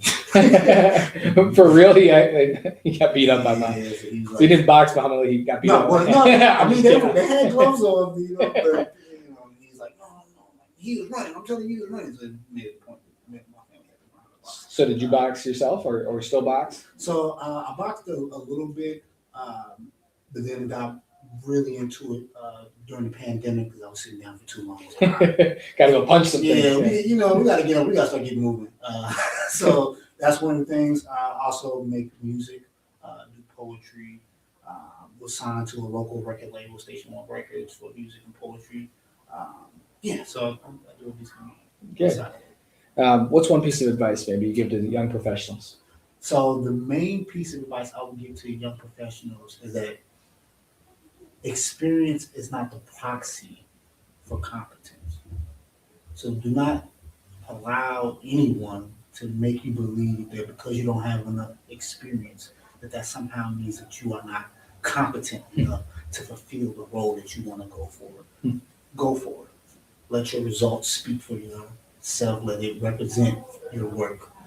Don't get trapped into the whole idea of, oh, I don't have enough experience, so I probably shouldn't put my hat in this ring, or I probably shouldn't apply for this, I probably shouldn't go for that. It's like, no. If you can do it, which you know you can, go for it. And if there's an opportunity there, make an opportunity. For the community, what wish might you have for the community's future? I want the community, especially in this because I'm from St. Louis, so I'm not from Des Moines. But I want more Des Moines pride, man. I've been experiencing a lot of people in Des Moines. I'm like, yeah, where you from? And they're like, oh, I'm from Des Moines, but I'm like, what you mean? Like, this is where you from. This is, your place, your home. So, yeah. You said you're from St. Louis. How long ago did you move to Des Moines? So I moved to Des Moines in 2013. Okay, gotcha. We're right around the same time. So that I'm from outside Chicago originally, but I've also felt that same experience. So Yeah, isn't that strange? I was like, because I feel like I react more strongly to it than the more people react to it. Like, this is your home. What do you mean? Like, let the world know. It's more than corn here. All right, last question for you. What's maybe one of your favorite local traditions to partake in? One of my favorite local traditions. I really like the promenade in East Village. Yeah. Anytime there is having set up in this Christmas time, my wife and I like to go down there and go to the stores and do the scavenger hunt. Well, good. Well, congratulations again, and thank you for everything you do for the community. Appreciate All right.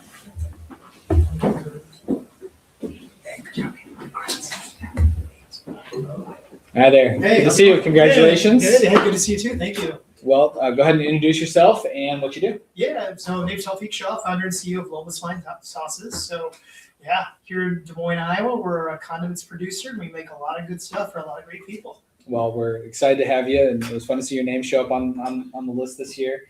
Tell us a little bit about maybe some of your goals with Lola's. Yeah, so this year it's been an awesome year. So we're starting off with some new innovations. So really focused on those. So actually what's coming up, you're going to see these in every Maverick convenience store. We made dipping cups, including a spicy ranch, a light ranch, a regular ranch, and Italian dressing. So you'll be able to get those with your salads and things like that. So a lot of new innovation. And of course, just growing our retail presence with our local favorites, Hy-Vee, Fairway, Casey's, the usual, and then expanding it nationally with Walmart and Target.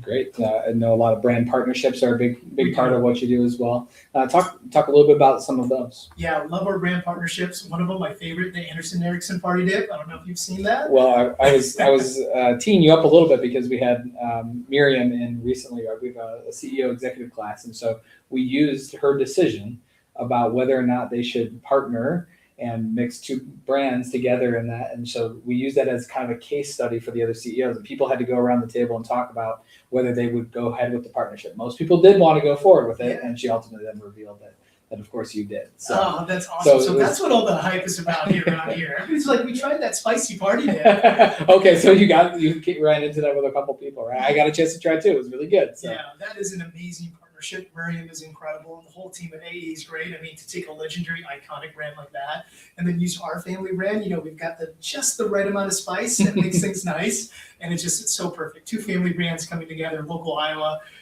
It is a terrific partnership. But also, we have co-branded snacks at Casey's too. Mm-hmm. So I don't know if you've seen those snacks. No, We've got peanuts, pretzels, cashews.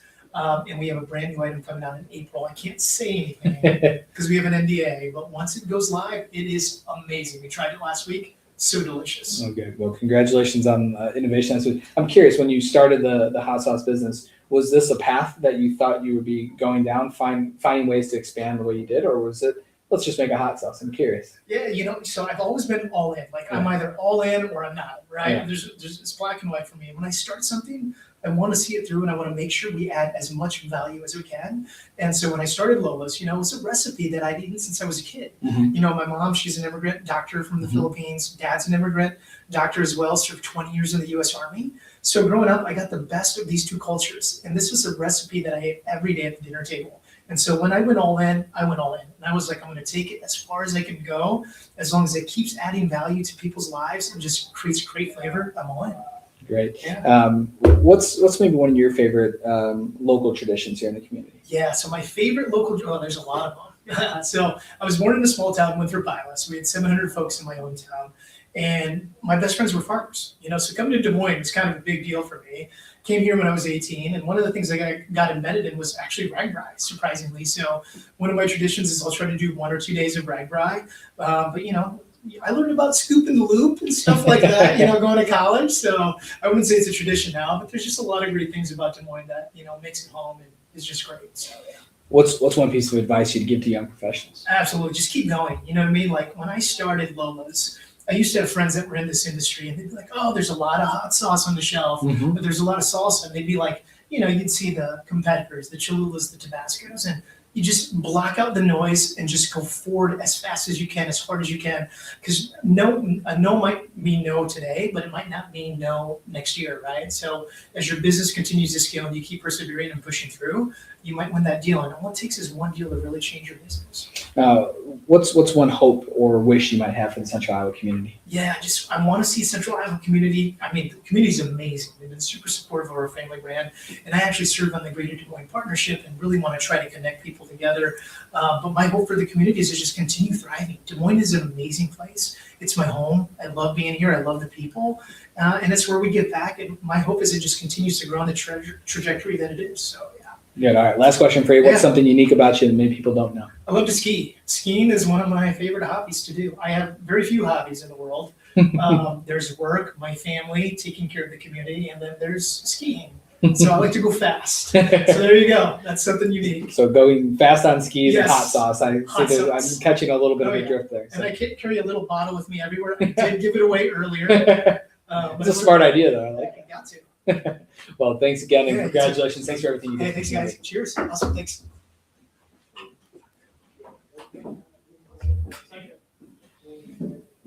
Hello. Hi there. Welcome. Congratulations. Thank you. I'm David. David, nice to see you. All right, we're going to have you introduce yourself and where you work.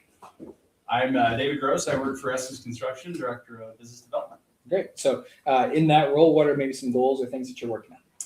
Yeah, so when I'm relatively new to Estes, joined last fall, and my focus areas are higher ed, industrial, and healthcare. And I've spent the majority of my career in real estate and higher ed. So I spent a lot of my time in the higher ed space, working on growing our market share in those areas and growing brand awareness for the company throughout the metro region. Great. I know, like everybody, there's a whole bunch of uncertainty in the climate, the environment. What are you seeing in the construction industry? I think folks are hungry for work. I think you still have developers and business owners that are maybe pencils down on some projects. In conversations with some of our peers, I think we're in pretty good shape. We've landed some larger projects here over the last few months. We had a very strong Q4 from a sales perspective, and similar momentum in Q1. So things are looking up, and I think we'll continue to grow in the market. Great. Outside of work, what are some things that you participate in or are passionate about? Yeah, so I have two young kids. I have a 4-year-old and a 1.5-year-old. So I spend a lot of my time chasing them around. I've also spent the last 5 years as a Navy reservist drilling up in Minneapolis. So spend time up there on drill weekends, supporting my unit, serving the country. I'm also the vice chair of the board of trustees of Des Moines Waterworks. So I joined that board a year ago and took over as vice chair this year. So spending time learning everything I can about how a water utility operates. I was going to say, and I understand that some of the nitrate issues are already starting a little early this year too. They are. We've been running the nitrate removal facility since early January, and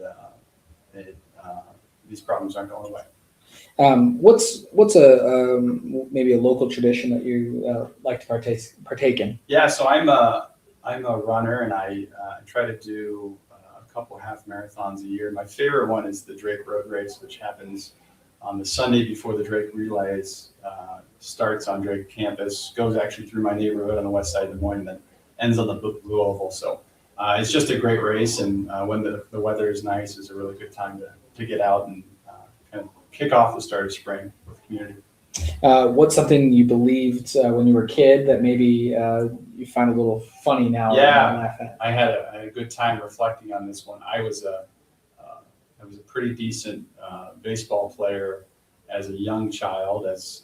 As folks started to specialize, I think my comparative advantage went down pretty quickly. But I think I had aspirations to be a professional baseball player at a pretty young age, and was quickly reminded that that wasn't going to happen. So There's always somebody a little bit better. there's always somebody a little bit better, and I think focusing on my schoolwork was the right route. What team are you going to go play for in the professional? St. Louis Cardinals. Okay. Yeah, Well, St. Louis I think this conversation is done. I'm a Cubs fan. So, Okay. What's something unique about you that maybe people don't know? I am a huge math nerd. Part of the reason why I got into real estate is I enjoy thinking about the world in terms of where things are and how things are built. So I actually studied geography in undergrad and majored in both economics and geography at Northwestern University. So something that I joked about doing, and started taking classes at the university, and really enjoyed it. And I am now a geography major. I don't know why that strikes me as, I don't know that there's a lot of geography majors. There's not. I was going to say, just because I'm not sure I've run into a lot of geography. Yeah. What would you use a geography major for? Well, a lot of folks would go into, say, working for the government, maybe NGA, NOAA. Gotcha. Okay.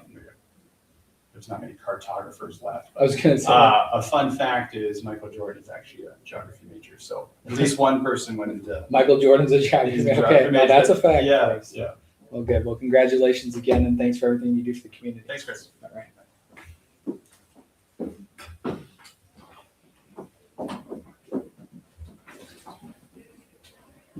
Welcome, congratulations. Thank you. Grab a seat. All right, go ahead and introduce yourself and where you work at. Yeah, I'm Jaime Leiva. I'm with Legardo Insurance Professionals, and I also am the executive director of UFA Soccer Academy here in Des Moines. Okay. Talk a little bit about maybe a goal through your work that you're working towards. Yeah, currently building systems through the agency and also through the soccer program so that the programs and the business can live long after I step back and just retire.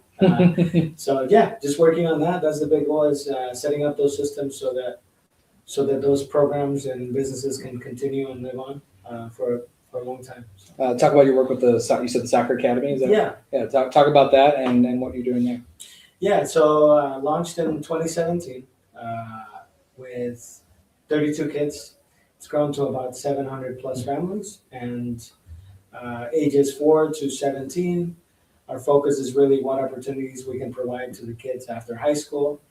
We've graduated 4 classes, 22 of those have gone on to collegiate opportunities, and really excited about that, building on that, and trying to increase those numbers for the future generations as well. All right, soccer player yourself then? Yes, grew up playing, played for the Des Moines Menace Academy here in town, and played collegiate soccer at Iowa Central, then AIB College.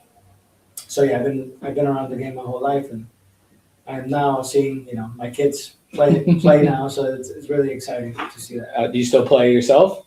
I do play. Okay. I do play. Yeah, we have a Sunday pickup league. Where you're just hoping you survive. Yeah, I'm in one of the co-ed leagues around town. Yeah, So yeah. we've got a team, and I'm getting to the point now where the hits are starting to feel a little bit worse on the next day. So Yeah, no, soccer is great. Built a lot of connections, relationships, friendships. It's been an amazing journey. good. What's one piece of advice maybe you'd give to young professionals? Connect, network with people. Be open-minded when you go to networking events, and go talk to people. You'll be amazed who you meet and the opportunities that may come from that. What's maybe one of your favorite local traditions to take part in? Anything food related. So Iowa State Fair. Love taking my family to the farmers market in town. Yeah, anything that has food. We have a great World Food Fest. The Celebration Asian is also a great event that we go to. So yeah, anything food related, we do a good job of attending. So. Good. Last question for you. What's something unique about you that maybe people don't know? I would say most people know that I'm a soccer guy. They know I do insurance on the side. Something that I don't share very much is my faith. I'm a man of faith. I joined the church as an adult, and that has had a massive impact in how I see life. And now in everything that I do, it's how can I impact lives of other people in a positive way. And yeah, faith is a big thing in my life now. Great. Well, it's great to meet you. Yeah. I hope I don't run onto you into the soccer field. You might be able to take care of me. I'm sure. So congratulations. Nice again. meeting you. Thank you.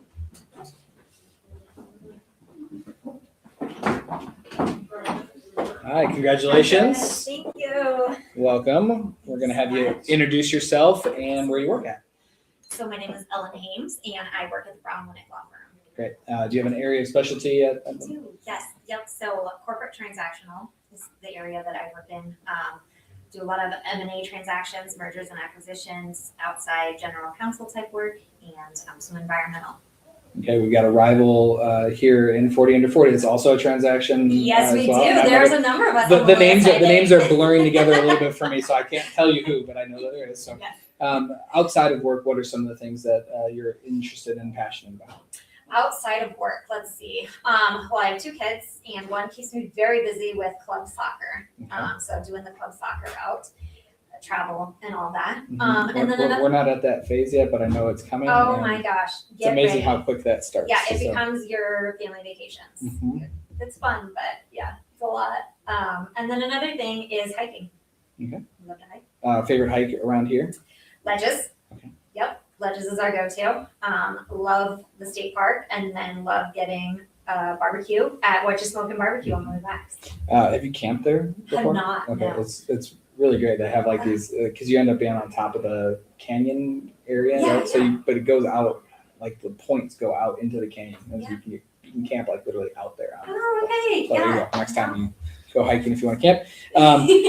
What's one piece of advice you give to young professionals?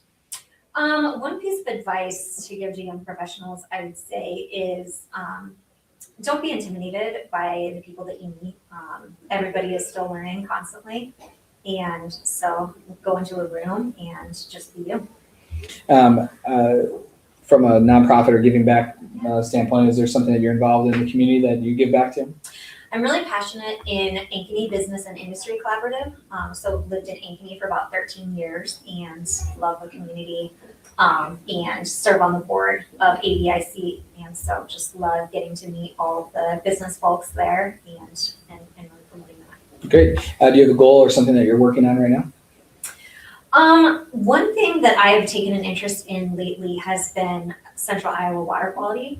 Since the Polk County's report has come out in the last couple of years, I've taken an interest in that issue, and so look forward to getting more involved in that. You get vice chair for Iowa Water Works is 40 under 40, so I'll make sure. I can't remember who it was now, and it literally the names are blending together. I need to keep notes for myself on this. All right, last question for you. What's something unique that maybe people don't know about you? Something unique. I grew up in Japan. Okay. Yeah, I lived in Japan for 16 years. Always wanted to be the quintessential Iowa farm girl with horses, but looking back, I wouldn't have traded my childhood for anything. So. Hey, what for people that have not been to Japan or spent time there, what misconceptions or what would you share about Japan? The people are wonderful. Yeah. The culture is just wonderful. It's so friendly, so welcoming. Okay. Well, congratulations again. Thank Thanks you for all so you do. much. Appreciate it. Thank you.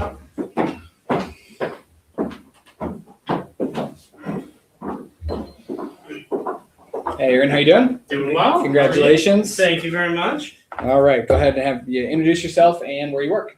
Yeah, Aaron Jones. I'm a shareholder at Bell and McCormick law firm downtown Des Moines. All right. Do you have an area that you specialize in?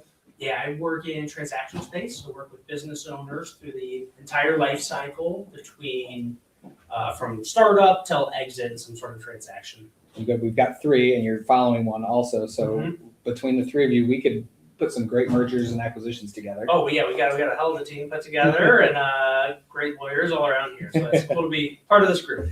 Outside of work, what are some things that you're involved in? So the biggest, I'm very involved with the Iowa State Bar Association. I'm one of the officers there. Here this upcoming June, I'll take over as president of the Young Warriors Division.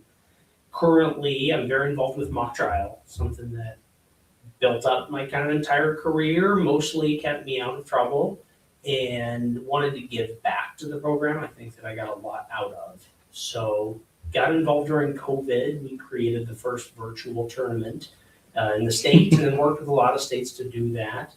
And then won a bid to host nationals. So we'll be hosting nationals here in Des Moines this upcoming May. Fantastic. What's something maybe that you believed as a kid or younger that you might find funny now or laugh about?